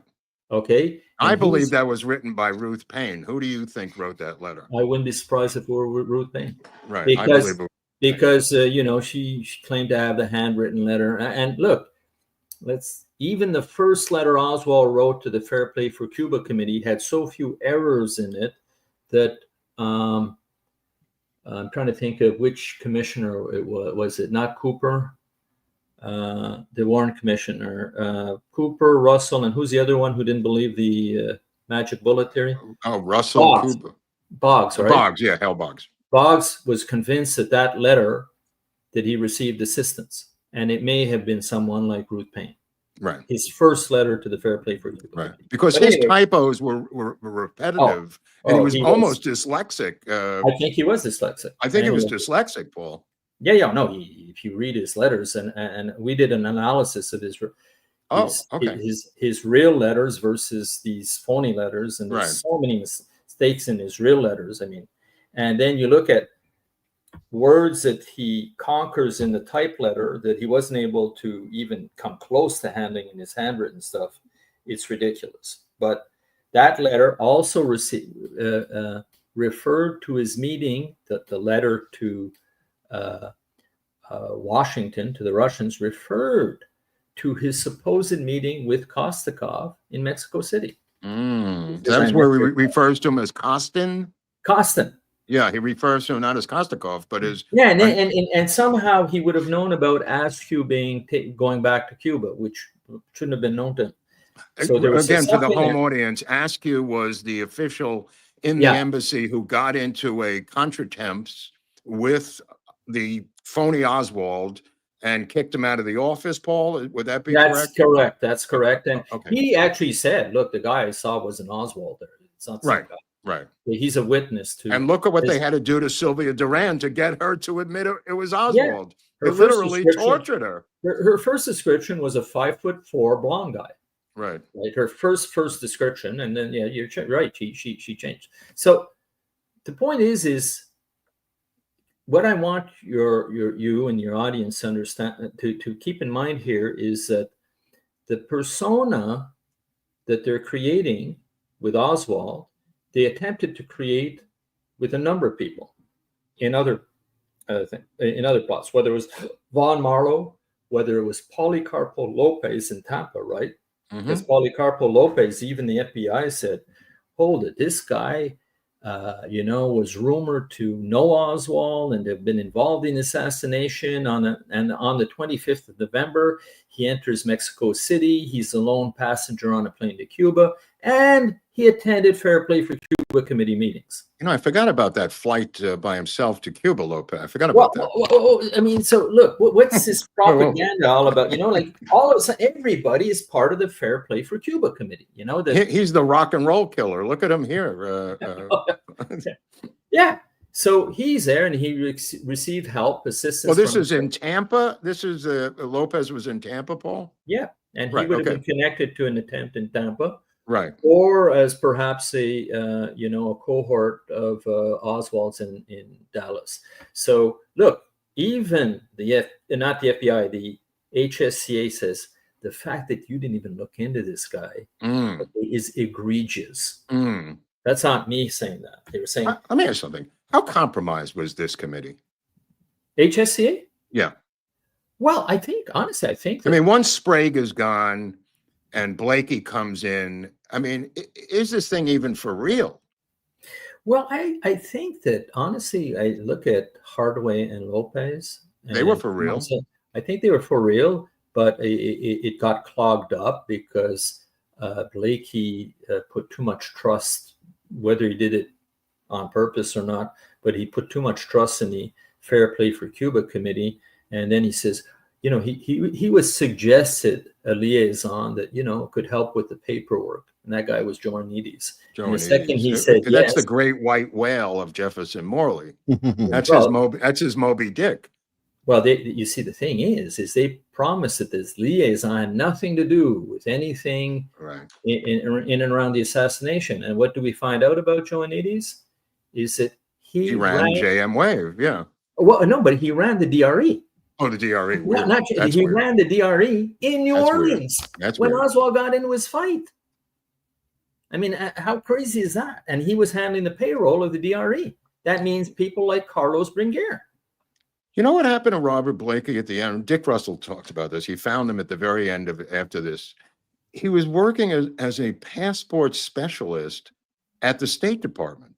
That was the gimme job they gave him, a day job that could pay his rent, quote unquote. According to Blakey, he was a specialist in charge of approving passports of special citizens. This is after he did his duty at the House Assassinations Committee. This was his reward. Oh my God! Yeah, that's on Dick Russell. When he comes on, I want to talk to Dick Russell about that. But okay, getting back to your thing. Okay, so in our book, the JFK Assassination Chokeholds, we say that one of the chokeholds are these. Yeah, thank you, because there's a chapter on similar case analysis. I think it's a chapter I wrote, and if you look at it, you see what is similar case analysis. It's really a profiling technique, right? Because in other words, if there were a series of murders in LA, right? Or a murder, you'd say, oh boy, this murder has, weird fingerprints in a way. Like, it's got a weird, like, what's this symbol on the wall, or what's this way of killing the person? So what you would do is you'd say, well, let's go and look at some previous cases, right? Did this happen before, or do we have a serial offender here? And that's as basic as it gets. So if you can believe it, there was no similar case analysis performed for the JFK assassination. Oh, I see what you're saying. Right. Okay, there was not. As a matter of fact, there was obfuscation. We know the Secret Service didn't they destroy their files, the Secret Service, right, Paul? On his travels in '63, yeah, they did. Yeah. The ONI destroyed a lot of files. Could you just talk for 2 seconds about ONI? Because I'm obsessed with ONI, and I believe they were involved more than the CIA, and just in terms of Oswald. And I think that he was ONI. And the CIA is piggybacking off of this in terms of Oswald and maybe using him for different things. ONI famously told the House Assassinations Committee to go fuck themselves, that they destroyed all their Oswald files, if I remember correctly, Paul, right? Yeah, I think a lot of people suspect that he may have been ONI. Yeah. Okay. I mean, the call goes to Raleigh from Dallas jail. And Nags Head, North Carolina was their base of operations. He was calling someone in Raleigh, North Carolina, which is ONI territory in terms of United States naval stuff. And Eric is aware of this, as are other military people. Was he ONI all the time, all the way through? Well, would you say that ONI was likely involved with Atsugi? Of course, absolutely. Not only with Atsugi, ONI was involved in all of these. It'd have to be, right? Yeah, and that is a naval because of the naval facilities. Well, so I that's why I'm saying start there, because for your audience, right? But I'm saying they keep saying CIA is almost like a generic name now. It seems to be CIA covers just all intelligence, but for you guys like you and I and others, it's not just CNI, it's the Defense Intelligence Agencies, it's ONI, and nobody ever goes into the weeds on this stuff. I mean, famously, ONI destroys all their Oswald files. They show up at the committee hearing, they tell them to go fuck themselves, and we're supposed to forget about ONI all of a sudden. What you say, I think what your ONI, I think you're automatically in the CIA's roster of assets. So yeah, ONI, I think. Well, from the military background I have or whatever, they work together. It's partnership type of thing. So ONI will work with CIA the same way as the Green Berets later, or Special Forces work with CIA and Vietnam. So there's a lot of overlap, but. Well, Eric, I appreciate that, because I think I would. What would make me think that he was ONI is, for your audience, he was a radar operator in Atsugi, and I think that's probably in and around where he got his start and flirted with intelligence. He was still quite young, and I think when he came back where did he learn the Russian language? I would say it was most likely in California, right? Right. It was up at Monterey Language School, up north here. But as you pointed out, Thomas Arthur Vallee had the same exact background, Paul. Oh, there you go. Yeah, he was a radar operator also for the U-2. Right. Yeah. I mean, that seems to be a common thread between the two of them. And a Marine, and he was out on Long Island instead of being in Raleigh, North Carolina. Okay. So what you'll find, guys, with these, so what you'll find with these assets that that eventually are Fair Play for Cuba committee, members. There are no James Bonds in there, right? There's no George Smileys. These are low-key, uneducated, often ex-military, probably have some, like what serious spy would really enjoy a mandate of handing out FPCC pamphlets in the streets of New Orleans, right? So you get these poor suckers, like an Oswald or a Harry Dean, or God, I hate to say that. I think he's even Ted Cruz's father. Okay, well, who ended up in Canada. Thank you. Yeah, he did. His son was born here, right in Alberta. Right. So what happens here is if people had done similar case analysis, what they would have found is an incredible recurring theme that a lot of ex-military people that became leftists that joined the Fair Play for Cuba committee, an unnatural proportion of them got involved in things that were very similar to Oswald. Some, like Lopez, that went right up to being suspected of being part of an assassination, as well as Von Marlowe and people, and others not clearly as intense as what happened with Oswald, but you look at them and you say, it can't be happenstance. So this brings me to the major discovery that's not in our book, but is in an article at Kennedy's and King. Now, it's a little difficult to unpack, but I'll try and do this. Okay, so try and think of this. I sometimes go through these files when I have time and I read them. And I was looking at the Latin American files, and I kept falling on a prior plot that is in the files that occurred in 1962 at the height of the missile crisis. And they refer to a prior plot. And it's at the height of the missile crisis. I'm talking about November. In other words, the height or just past the peak, right? And get this. I get onto the Pepe letters. 1960, you had the letters from Cuba in 63. Well, in 62, you had the Pepe letters. Okay. And the Pepe letters were 3 letters. Pepe meaning P-E-P-E? Yeah, the sender's name was Pepe. Okay, and he ended up being someone called Menendez. I'll get to that. So on Mary Farrell, you can read the letters. Okay, and they're almost a replica in style of the Pedro Charles letters a year later. Wow. A replica. Wow. My friend, and this and that, and you'll be a hero. But they're not referring to one person in particular. Okay, there's 2 recipients.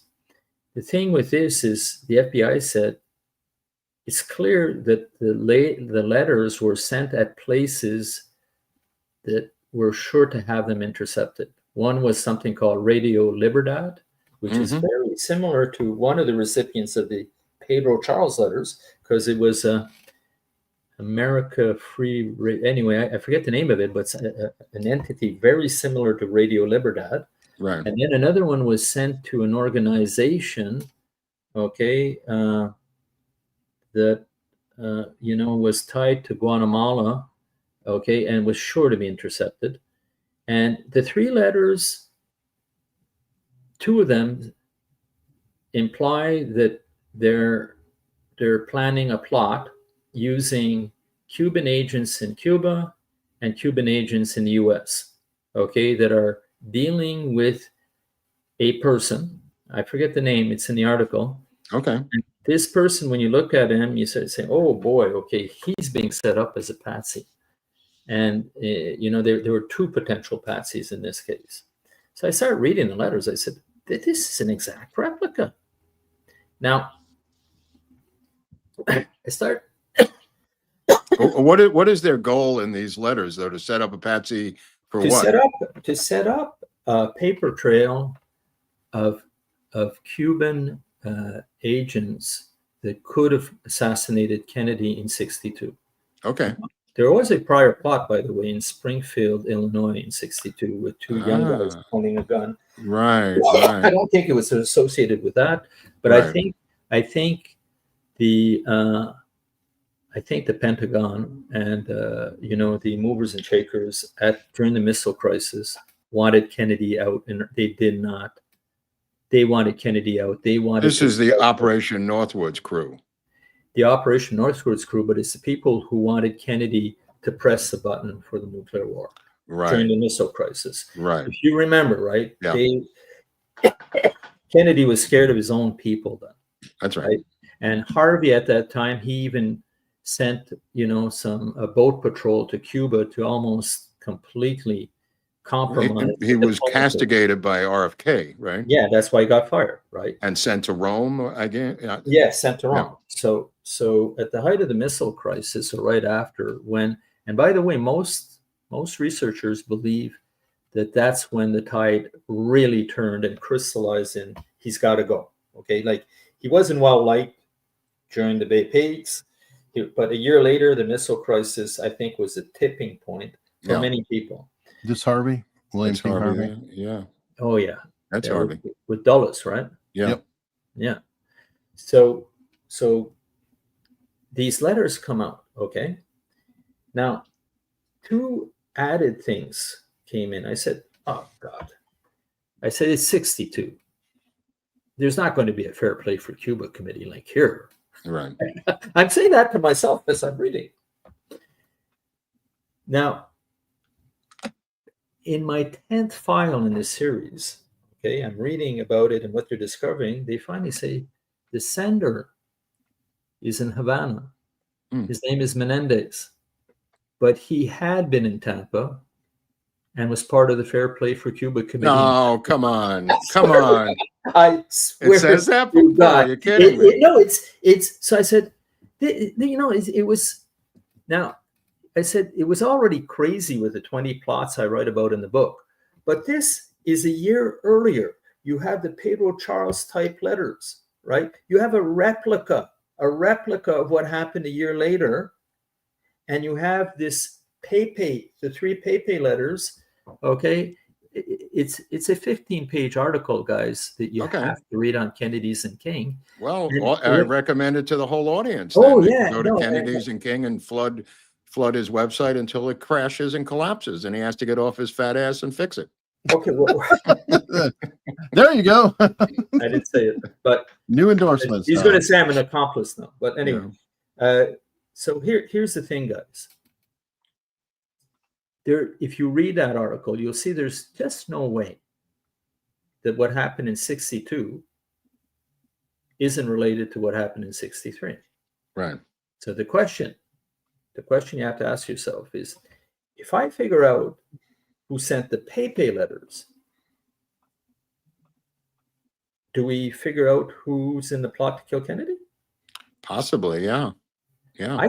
I don't see any way around it, guys. I just don't see any way around it. If you say that everything that happened in 63 points to Phillips and there's such similarities. Now, here's the thing, is if you look at the interception of those letters and the handling of the letters and the people reporting on the letters, it is all William Harvey's small little network in JM Wave. Okay, and we have the names. I went through this with Dave Boylan. You're talking about David Morales and Joe Anides. Yes, and David Morales. The whole JM crew. A guy called Moore. Okay, and one of the things we did, David Boylan and myself, is we've recreated the CIA org chart of 1963 with quite a few divisions in it. Interesting. And we have the whole SAS JM Wave structure mapped out. And that's, when I talk to you about where you see the people involved in regime change, you see them in this org chart. Right. And these are that would make sense, Paul, right? Oh, yeah, it's a regime change. Look, who killed Kennedy? That's all they do is regime change. Who killed Kennedy? It's the regime change specialists. Look at our Benz. You could find clues there, probably. Look, we've analyzed 20 regime changes. Oh, I like and that. the names that keep coming back. Okay. That's their crew. That's their crew. Westbrook. Oh, Westbrook. Yeah. What did he end up in? Vietnam. Yeah. Right. What Operation happened? Phoenix. What happened to Felix Rodriguez? Right. Felix Rodriguez is Vietnam, Iran-Contra, Che Guevara. Che's hands, cutting off Che's hands. Yeah. What about Phillips? Yeah. Phillips is Arbenz, right? Yeah. It's Bay of Pigs. Yeah. It's Chile, right? It's Letlier's bombing. Yes. Okay.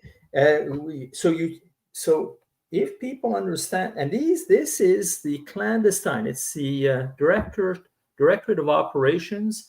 In there, you have SAS. Under SAS, you have JM Wave, and you look into that group of versus intelligence collection, right? Intelligence collection is one thing. That's a separate world. That's a separate world. But if you get into regime change operations and you understand there are regime change specialists, you will find within that group there, and especially the gang out of Miami, you'll find the persons of interest.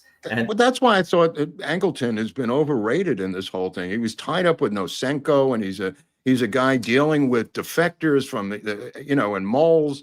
I never saw what people are trying to say about Angleton's involvement in all this. I think I think he knew he's a counterintelligence guy who's dealing essentially with Soviet moles and defectors, right? What is it he said? A mansion has many rooms. Has many rooms, yes. A mansion has many rooms. I'm not privy to who struck John. Right. And I think that's true. I think he's telling the truth there. I think he's telling the truth. There's been so much, first of all, there's been so much hyper focus on CIA and hyper focus on Angleton. I think it's a distraction. And I think people underestimate the E. Howard Hunt deathbed confession. Okay. Well, that's interesting. I think it's underestimated because what does he say? He says it's Harvey, Phillips, Corsican shooters, right? Yes. And Ford Mayor coming up with, his Operation Mockingbird stuff. And right. And who's Mr. Big? Who's Mr. Big in his storyline? Is it Dulles? No, it's LBJ, bro. LBJ. Oh yeah, it is. Yeah, it's LBJ. I haven't made it there. I know. I could tell. I know. No. It's because what I was telling you, Mark, is you have the ground floor, right? Yeah. Then you have the planners. The planners, I feel more comfortable. Now, who green lighted it? Like who said? Well, I'll just say this: Hunt and Phillips are two peas in a pod. They become best friends, and they literally. He's technically Phillips's boss, but Phillips is told you're kind of equal. Yeah. Don't underestimate Howard Hunt, bro. He is a guy that Phillips looks up to as a model. Oh, there you go. Which we'll get into next week. I don't want to really give it away for the story. Who's your guest for Phillips next week? No, it's just my own deep dive on Phillips. Okay. Yeah, I'm just doing my own thing. Yeah. So that's what I wanted to talk to you about. I think if you read the article that the Pepe letters are close to a smoking gun. Well, that's what I'm going to get everyone to look at, and we'll post it on our locals pages and try to get people to read the article, because what you're saying is that this article is a smoking gun. Yeah, I think the article is a smoking gun because, again, but you have to put it in the context of how improbable it is to have a Fair Play for Cuba committee. That's insane. All this stuff. That's totally insane. You have to understand that. You have to understand the other prior plots, what they reveal, right? And then you put this one into the sequence of all the other prior plots. And so what you're saying is it's not the Bay of Pigs that's the trigger. It's the Cuban Missile Crisis that's really the trigger. Well, I think the Bay of Pigs is a partial I think trigger. When a decision gelled to say, okay, let's make it happen, I would say it's after the Bay of Pigs. But I think that the Cubans... That's the common wisdom. I would think the Cubans and the CIA, frustrated CIA agents around the failed Bay of Pigs must have developed deep resentment at that point in time. But to bring it to a level where, okay, let's put something into play, I think I would place it more in and around the Bay of Pigs and the couple of months that followed that. Well, let's just play it out for a second. Let's just say the Operation Northwoods crew, Joint Chiefs of Staff et al., comes up with this plan, right? That you're talking about and we're talking about. It's a physical plan, Paul. And they say, because of this Cuban Missile Crisis, because of the Bay of Pigs, blah, blah, blah, we're going to implement Plan Z, ZR, whatever you want to call it, executive action. And Harvey comes in and these others come in. And at one point in the afternoon, somebody says to somebody, what do you want to do about LBJ? I mean, it has to come up. If LBJ turns on them, their gooses are cooked.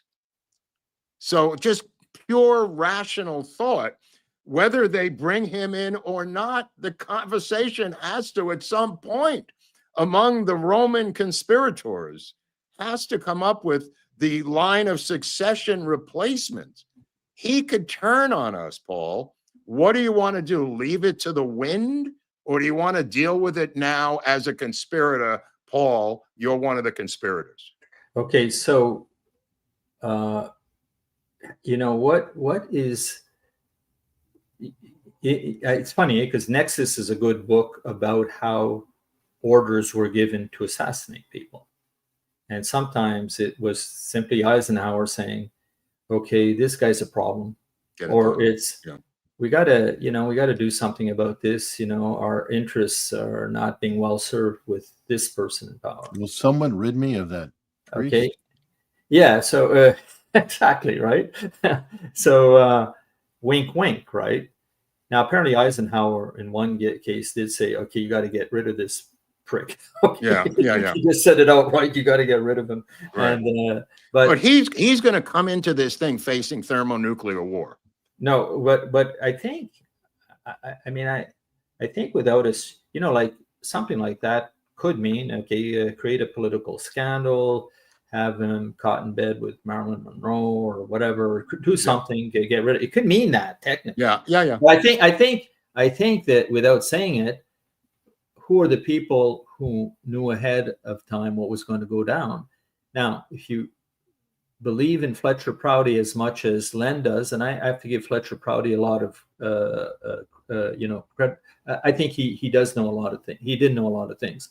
He said everybody knew. Everybody. Well, I don't think he's wrong about that. I don't think he's wrong about that, because the level of this going into the autopsy the next day, I mean, everybody and his mother. I mean, Curtis LeMay flies down from Michigan from his trout catching vacation to apparently now sitting in the gallery of the autopsy. Curtis LeMay smoking a cigar, and he won't put it out, for Christ's sakes. Everybody's in on this thing. Among a certain crew. You see, when you talk about solving the assassination, I think we can get a pretty good idea of the second level. Yeah. I think the first level is almost irrelevant. It's irrelevant. I've said that almost for years. Irrelevant. It is irrelevant. Second level, I think we can have now the top level. It's got to be the movers and shakers, right? You've pointed it out. I mean, you've got these admirals, you've got these generals, right? Either they did it on their own and they don't give a fuck who's the next president, or the next president is in on it. It's either one or the other, Paul. It's either one or the other. I tend to think that he. Keep in mind, the next. I don't think he was at all. Like let's say the orders went down through Fitzpatrick or Fitzgerald or Dulles. I often see that. Okay. Okay, like there's got to be a conduit, right? Right. A conduit that makes it down to the regime change specialists. Okay. Right. That conduit. If you look, I look at a structure and I talk with Dave Boylan, and I say, well, what would that conduit be? It could be through the special augmented group that went through the SAS. That's where Fitzgerald replaced Harvey after Harvey went to Rome. Okay, Fitzgerald takes over that, and Ed Lansdale's involved in that. Okay, so, and that eventually makes its way to SAS. SAS is the part of the CIA that implements covert action. Okay, and that is closely linked to Janewave, and JM Wave in Mexico City is the same thing. Okay, so now that could be one conduit. The other conduit could be, hey, let's go off the books and bring our old boy Alan Dulles back into. Okay. Okay, so you have two potential conduits there, right? Now, what's above that conduit to give the green light? You got to think that it's movers and shakers from the economic, it's what Garrison called the Cold War establishment. Okay, right? But that's rather vague. To me, I understand. It's just an amorphous thing. Yeah, somebody told Admiral Berkeley, and somebody told these admirals in that naval hospital at Bethesda what they wanted out of that phony, what I call a photopsy. They wanted a certain thing to come out of that. Who the hell has the gravitas to order an admiral around, Eric and Paul? And keep in mind, right? What else did LBJ do, right? He called Fritz. And he called everybody. And he called the hospital. Of course. No, we've covered this extensively on the channel. And who owned Texas? Yeah, I mean, he owns Texas. I mean, that we've covered. I'm talking about with the autopsy, and this is my new thing, because you've got admirals and generals in there. The idea that these guys are doing this on their own in front of all these people is absurd to me. It's absurd. These are veteran military people who take orders. They didn't wake up. Mark and Eric, my question to you is between the assassination and the autopsy, right? You have a flight on Air Force One. Right. Mm-hmm. Probably a lot of talking going on Air Force One, right?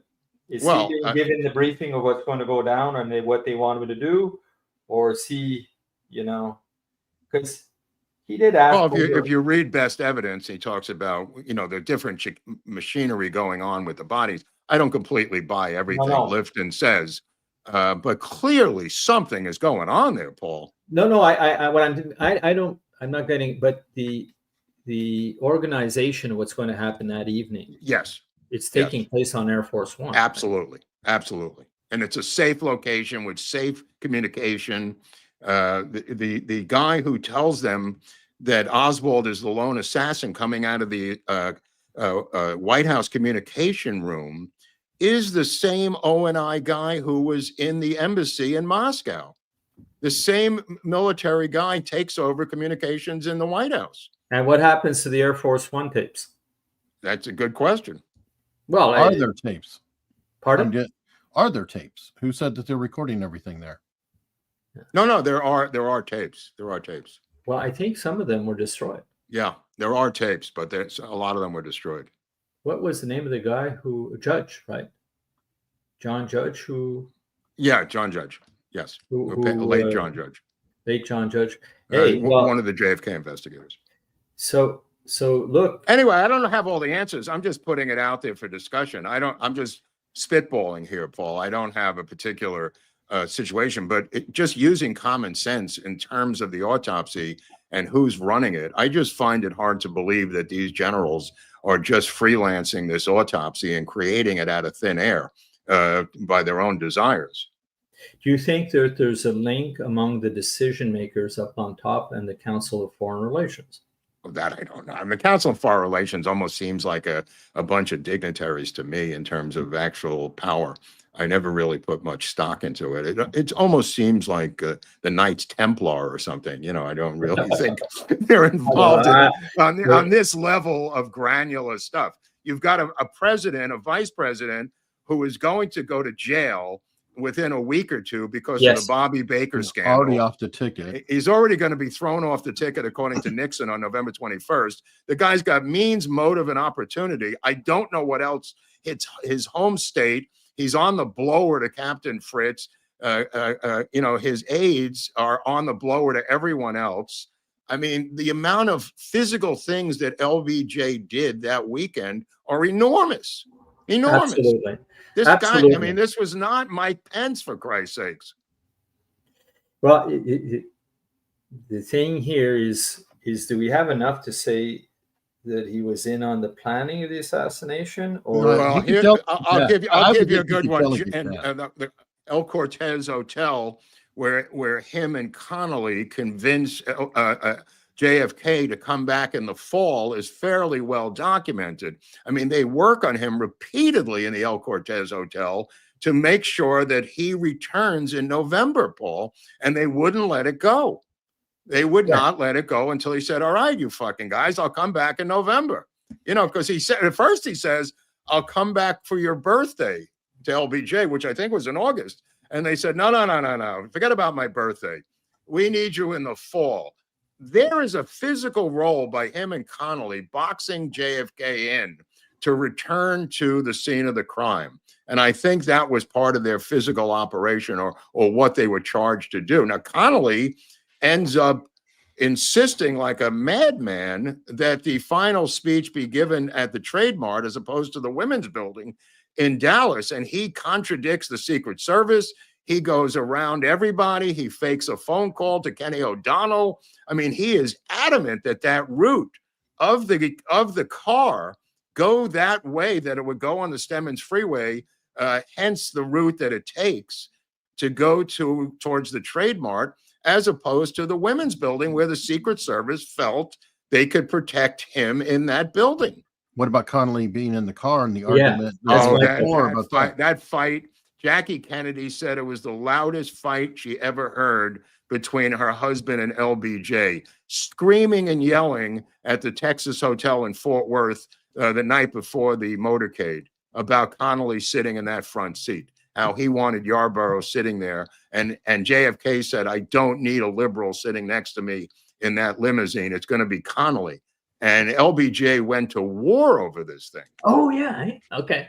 I mean, there's a lot of stuff, Paul. There's a lot of stuff. It would take another couple of episodes to talk about it. No, that's great. I just wanted to put it out there for you to chew on, bro.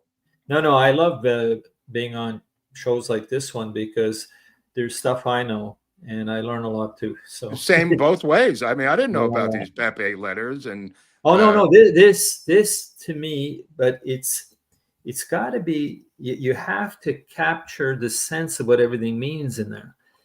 You can't have all these people that I write about being members of the Fair Play for Cuba. Right, I agree. It can't be that. Okay, it's a modus operandi. This is part of a playbook. That's what I'm saying. Yeah. So this playbook first came out in 1962. I agree. Wow. And it was played. And the thing with this one is it left a lot more traces of what happened with the Pedro Charles letters, because we can really see who is involved in the interception of the letters. Look, the letters make their way right away to Morales and that gang and the William Harvey gang. Wow. Okay. And so right there, you're saying, now it's not a slam dunk proof, but it's, if you want to figure out, if you figure out that, wait a minute, Harvey and their gang they're involved in this, it's almost a given that they're involved in the same way a year later. Well, this is their area of expertise. Just like Phillips doesn't get involved in other areas of the CIA. Phillips, like you said, is a propagandist. Well, he's a deceptor. He's a guy who creates a phony radio station in Guatemala City that's actually being run out of Washington, D.C. Well, read the letters side by side. Okay, if you read the Pedro Charles letters a year later, I'm gonna have and then you read them. You read the three other. Are they letters. on Mary Farrell? By the way, everybody. They're in the article. They're in the article. Far out. And you can have a link to, like I put links to every one. If you read it and you say, there's no way this isn't the same game plan. It's as if, like you're preparing a hockey game and you use this game plan today. Yeah. And then the next week we say, hey, we forechecked, it really worked. Let's do it again. But you change uniforms trying to deceive the audience at the Montreal Forum. Yeah. But that's why Hold on for 1 second. Eric's going to do some super chats, I think, right about now. Yeah, no problem. Paul, there might even be questions in here for you. But this is where users are giving us direct support, which we always deeply appreciate. Pamela Clifton, she's a regular. Happy Tuesday, guys. Another great episode again. Thank you, Pamela. And then we have something called memberships, where people will give out memberships to different people, and if they like it, then they may subscribe again, and that helps support the channel. Grandpa gifted 5 to other people. Stephen London said, talking of autopsies, what's your views as to why pics of LHO in his coffin look nothing like him, like no resemblance? I don't know that they. I saw the only pictures I saw that were in Grodin's book. Pictures of Oswald, of his. Put it this way: I saw pictures of Oswald when he was in Parkland, and we were just talking about that. Yeah, I can't say. Did I miss that question, Eric? Or yeah, it was just, why does Oswald look different in the coffin? And it could be just the makeup, the repair. Makeup, you get filled with formaldehyde. Let's see how good you look. No, but this is one thing, is that people who are aware of the John Armstrong school of thought is that there are 2 Oswalds, right? And that the Oswald that came back from Russia, John Pick, his half-brother, couldn't recognize him. He says, "That's not my brother." But he had lost a ton of weight. Robert said that he thought maybe he had been given shock therapy. Well, the loss of hair and some other looks that he had. Robert told the Warren Commission that he thought that his brother had shock therapy looked so different. And by the way, I'm agnostic to that, but Armstrong says there's one thing that would settle this whole thing, is if you had DNA, analysis of Lee Harvey Oswald's kids versus Robert Oswald's kids. Ooh. You'd settle that once and for all. Interesting. Interesting. That's a good point. Good point. Yeah, and you don't have to dig them up for that. Yeah. John, hi. A second time. Yeah, that's why I'm saying. Yeah. What have you guys discovered or know about David Morales' involvement in RFK? That's to Mark and I from earlier. Well, that goes to Shane O'Sullivan's movie, who felt that Morales was involved. He kind of made a mistake that he's apologized for in his movie, RFK Must Die, a documentary. He believed these 2 guys were CIA. I haven't seen it in a couple of years, but there's a guy called Campbell there, right? Yeah, he believed the guy that was CIA. Later apologized. He found out they actually worked for Bulova. I don't see any connection there, and I don't think Lisa Peetz, who wrote one of the best books on the RFK assassination, sees a link there, but I don't want to speak for her. I'm not an RFK specialist. Okay. All right. Scott Biddle, Eric, I've been noticing other channels on YouTube that don't get demonetized. They put a disclaimer in the descriptions that any videos shown on the show are for educational purposes. Thanks for all you do. I think I have a disclaimer in there, but again, it doesn't always work. I appreciate it, but it doesn't always work. D. Stye, John Lennon's murder, Jose Perdomo. This is again the doorman. This is beyond our purview here. No, well, I'll tell you this much. Sorry, go ahead, Mark. We had this last week. There's people who believe the doorman was a CIA operative. Is all I know. Well, he's supposed to be one of the top guys who did the recruitment for Operation 40. Okay, Sangenis? I don't know. It's S-A-N. I've heard that. Yeah. Okay, I've heard that. And if it was Sangenis, and it's the Sangenis that's written about in and around Operation 40, which is the assassins team that was being put together in case they had invaded Cuba and they would have removed all the undesirables. There's something interesting there, but we haven't really what do you think Khrushchev's goal was to putting those missiles in Cuba? Khrushchev's? Yeah. What do you? I mean, again, these are just I'm spitballing here. I mean, it's such a provocative thing, Paul. I mean, if you think about how provocative it is, what does he think he's going to get away with? Yeah, it is described as a major mistake that he was sure he'd back down. He, of course, hated the idea, right, that there were missiles in Turkey. Right. And, he was looking at them across the Black Sea, apparently, with his binoculars. He could actually claim to show them to visitors who came to his dacha, and that was driving him crazy. So So, was it part of, did he think he could get them in there secretly? I just don't get it. It's crazy. But he got the missiles removed in Turkey, so maybe it was the right move. Right, yeah, but at what stakes, though? I mean, he oh boy. I mean, those are some high stakes to get those missiles in Turkey, and you can put missiles somewhere else. Did you guys see the story about the Russian submarine commander? Yeah, that's an incredible story. Right, they were heading down to Cuba, and they got a signal saying, "Wait, war is going on right now," and they needed all three leaders on board to vote for launching the nuclear missiles, right. And only two accepted. Only two. Two accepted. Well, the KGB guy saved the earth. He refused to go along with it. God, amazing. He was the third guy, and he refused to capitulate. Yeah. Wow. Yeah. See, Diffuse 56 gifted 5 America's Untold Stories memberships. Thank you. Sean Lucan gifted 10 memberships. And this next super chat may be related to you as well, Paul. Al Gonzalez is saying, if Mark holds court again at the hotel bar in Dallas telling NYC stories, then that is worth the price of admission itself. See you there. This is about the JFK Lancer conference, which we are definitely going to. I didn't know if you were going to be there this time again. Well, when is it? At JFK Lancer? You're talking about November? Or? Yeah. Yes. I went 2 years in a row. Okay. And I may speak. I don't know if I'll go. I've been there. I saw you there, Mark, right? Right. We were there 2 years ago, and we're going again this year now. Okay. You weren't there this year, though, right? In 24? No. Okay. I was there this year in 24. So I was one of the guest speakers. I don't know. We have a really interesting project I'm working on with Jeff Meek and Dave Boylan. Who is Jeff Meek? I've heard these names before. Jeff Meek is one of the best interviewers you'll find. I mean, he writes books and articles, and he interviewed Ruth Payne.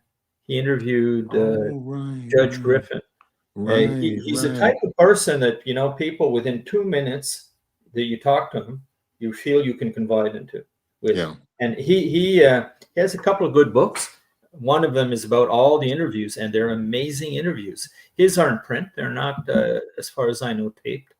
But really interesting guy. And I'm working with him and Dave, and we did. Who's Dave? I've heard his name before. Dave Boylan works often with Larry Hancock. He's one of these. Oh, right, that's right. He's one of these guys who goes through the files like you wouldn't believe. He's a file freak. That's who we need. File. Well, freaks. Mark, do you remember the surveys I handed out?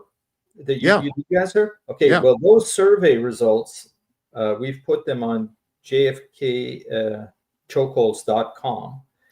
And this is the website for the book. Yeah, and listen, there's like over 100 people who answered each survey, and basically it asks the questions: why was he killed? Mm. When was it decided? What methods were used, and who are the persons of interest? And trying to get a consensus, Paul, or we have a pretty interesting consensus. Oh, interesting! Wow, very interesting consensus, and that's why when I say the regime change specialists killed JFK, that's a consensus. Well, you should throw in an LBJ question next year and see what comes up. Yeah, you know what? Because Oliver and I would fight over this, and Oliver's turning though. That one. Oliver's even turning now. He was on some shows. Patrick Bet David. He was talking. He goes, the person would have to do this, have to be this, have to do that, have to. He goes, I just described LBJ. It was hilarious in the interview. He kind of talks himself into it. Yeah, no, that's a good point. And what you say is they had to know they would get away with it. Right, Paul. It's conspiracy 101. Yeah. You can't go through all this machinery and have a guy who's going to be your boss and hope he doesn't prosecute you. Well, and he shut it all down, like all the investigations. He obviously shut it all down. We know that now. Oh, you shut everything down. Right, we know. I mean, that. The Warren Commission was to shut down Texas, right? Right, absolutely. But if you're a conspirator at this level, what do you just take a chance? And why would he shut it down? If he wasn't involved or it didn't affect him, Well, why he may would have he shut it down to. He may have shut it down to avoid thermonuclear war and an invasion with Cuba because he had achieved his ultimate goal. Why blow up your ultimate goal? No, but that's my point. Here's If what I will he say. wasn't involved, if he didn't know, if he was really innocent, he would want to get to the bottom of it because he could be next. Well, look, right, but the stakes are so high here from what Paul is telling us. The stakes are so high that. Go ahead. Oh, sorry. I didn't. No, go ahead, Paul. Okay, so I think he said, "Look, something's going down. Okay, your career will be back on track. As you know, he's not our man. Okay, but when something does go down, we need to know we're going to have you back us no matter what." And the thing is, he may have agreed to something like that. Yeah. But he obviously didn't agree to a plan that would involve invading Cuba, right? Let me just stop you right there.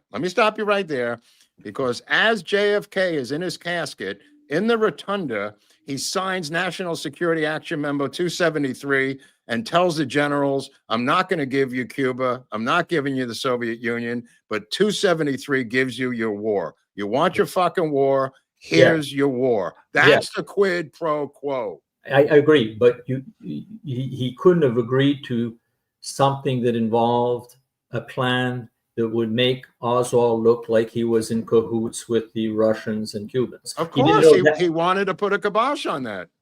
Yeah, he couldn't have agreed to that detail of the plan. You know, in other words, he may have known something was going to go down, and he'd have to cover it up. But how about if he agreed to it and said to himself, I'll be president in 30 seconds after he's dead, and I could stop anything I want in its tracks.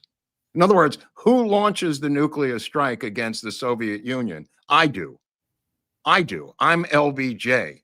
I am not launching a surgical strike. I am not launching a military invasion of Cuba. I know that already. I've talked to my closest aides about this, Paul.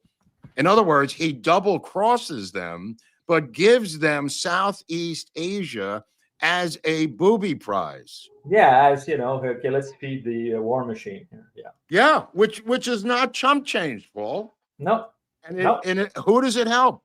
The guys who put him in power his whole life, Brown and Root. Yeah. Bell Helicopter. Yeah. It's something to think about. It's something. I think that proving there's a conspiracy, we have the chokeholds, right? Yeah.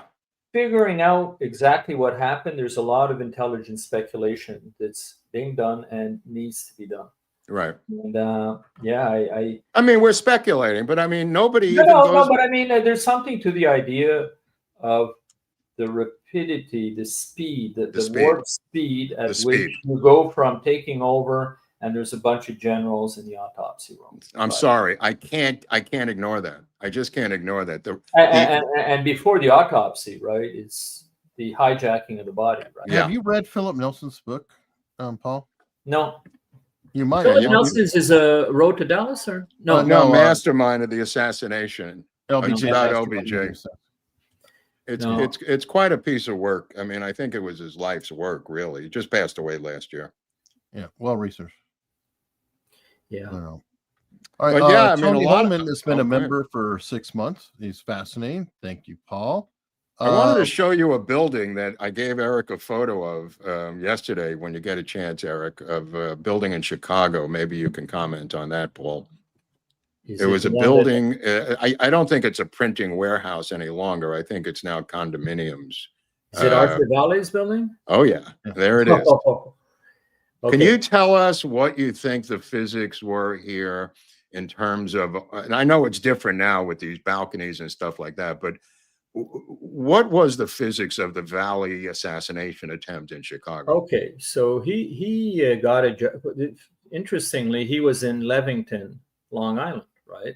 Levittown, Long Island. Yeah, sorry, and he was training Cuban exiles, and he, like Oswald, like Lopez, shortly before the motorcade gets moved, and he gets a job in a building. It was more, this is more of a condominium, but I think it was a 5-floor building at the time. And the thing with that building is that Jim Douglas, who wrote the incredible book, The Unspeakable, went in that building, and he said that the view that you had from that building was almost like a direct replica of Dealey Plaza.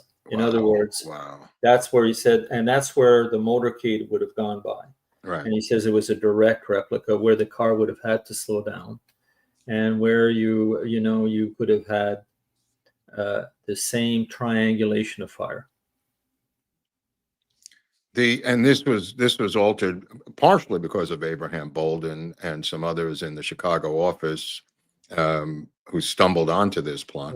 Well, keep in mind that there's a phone call from a guy called Lee. Some people think that it was Lee Harvey Oswald who phoned up, but it wasn't about Thomas Arthur Vallee. He was reporting that there were 4 shooters, including Latino, either all Latino or some Latinos, heading up to Chicago to kill Kennedy with high-powered rifles. And the FBI passed that tip on to the Secret Service.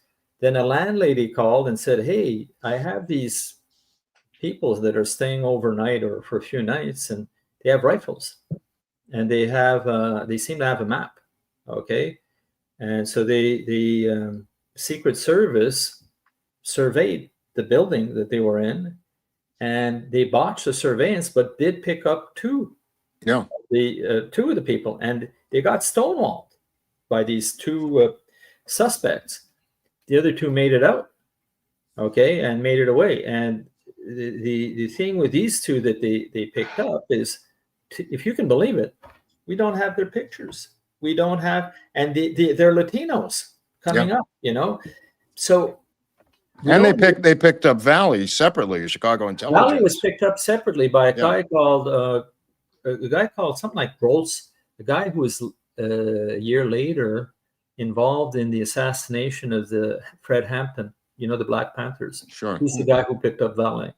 And that's right. And he was known to have what's his name? Intelligence. His name was Groltz or Grolz, something like that. Right. It's in one of my articles, though, so they picked him up. But the thing is he just got a stern speech. Vallee did. Well, but he also had ammo and a rifle in his trunk. Oh yeah, no. He was another disgruntled guy. He was Sugi.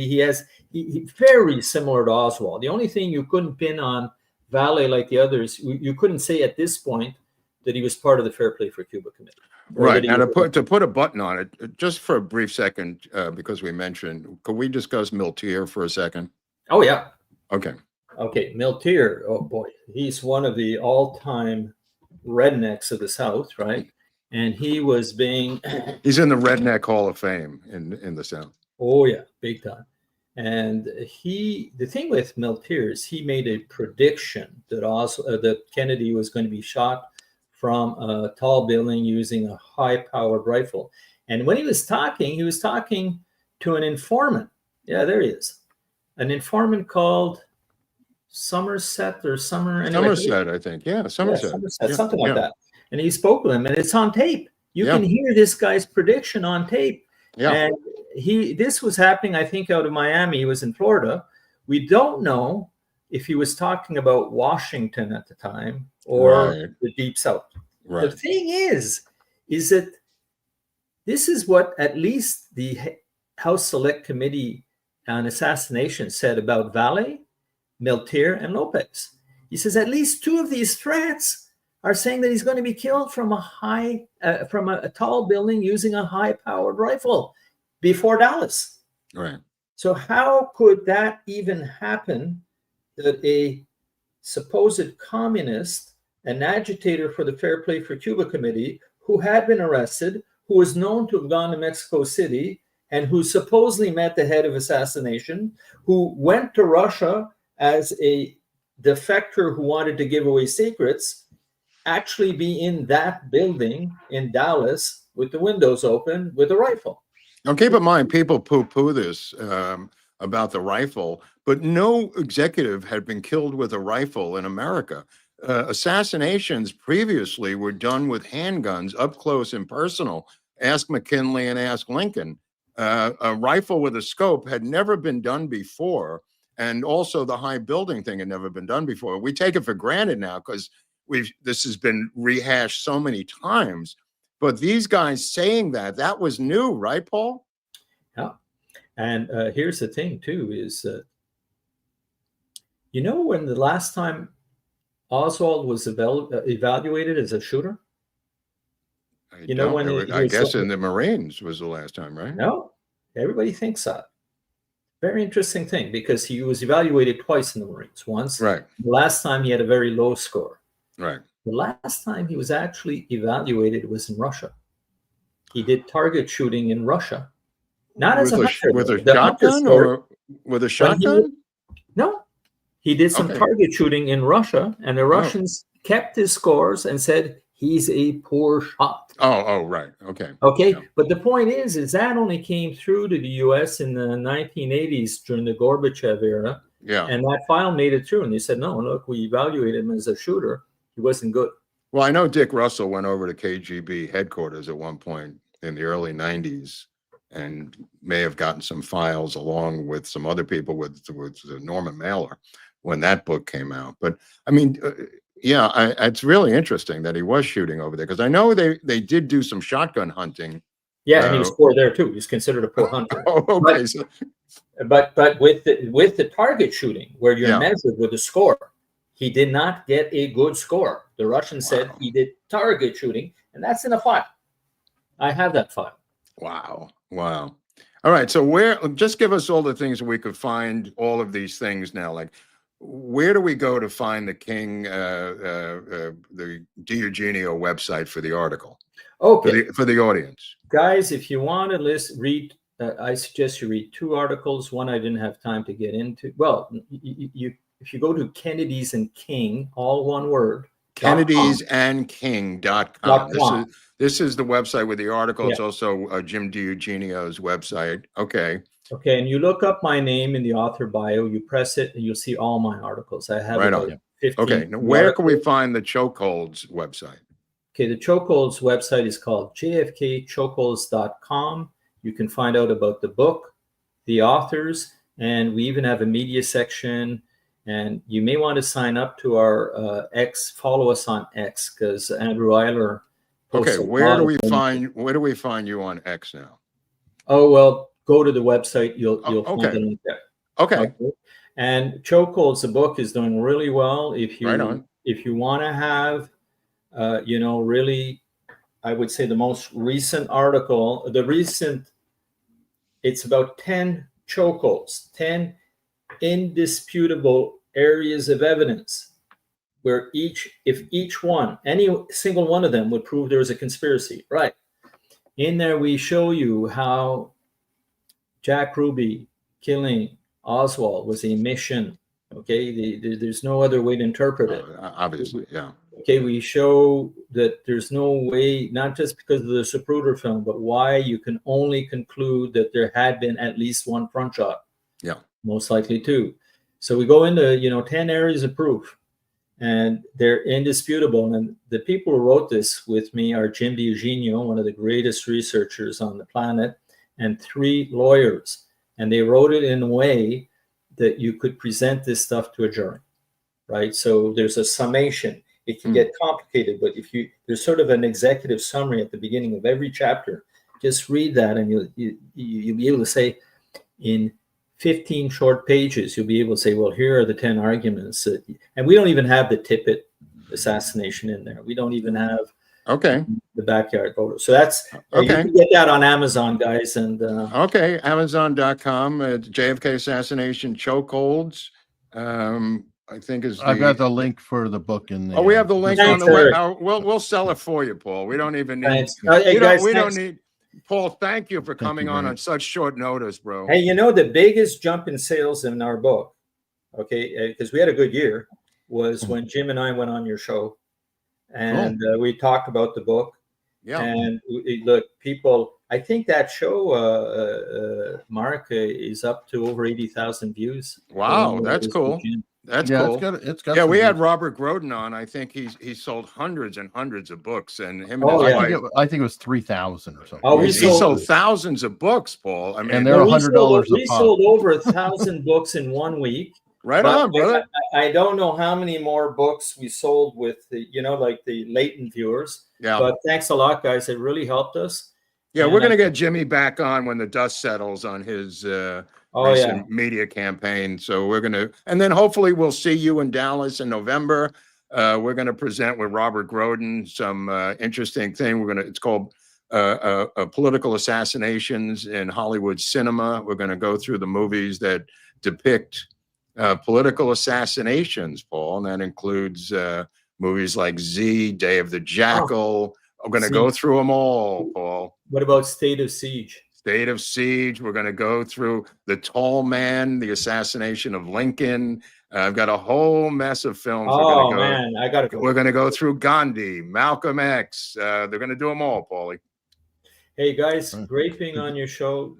Call me anytime if you need. Thank you. Thank you, Paul. Thank you. Anytime. Such short notice. I really appreciate it. Well, it's okay. You're a good host too. So, we navigate well, I think. So thank you so much. Thank you, Paul. Take care. See you, Eric. Okay. See ya. Thanks.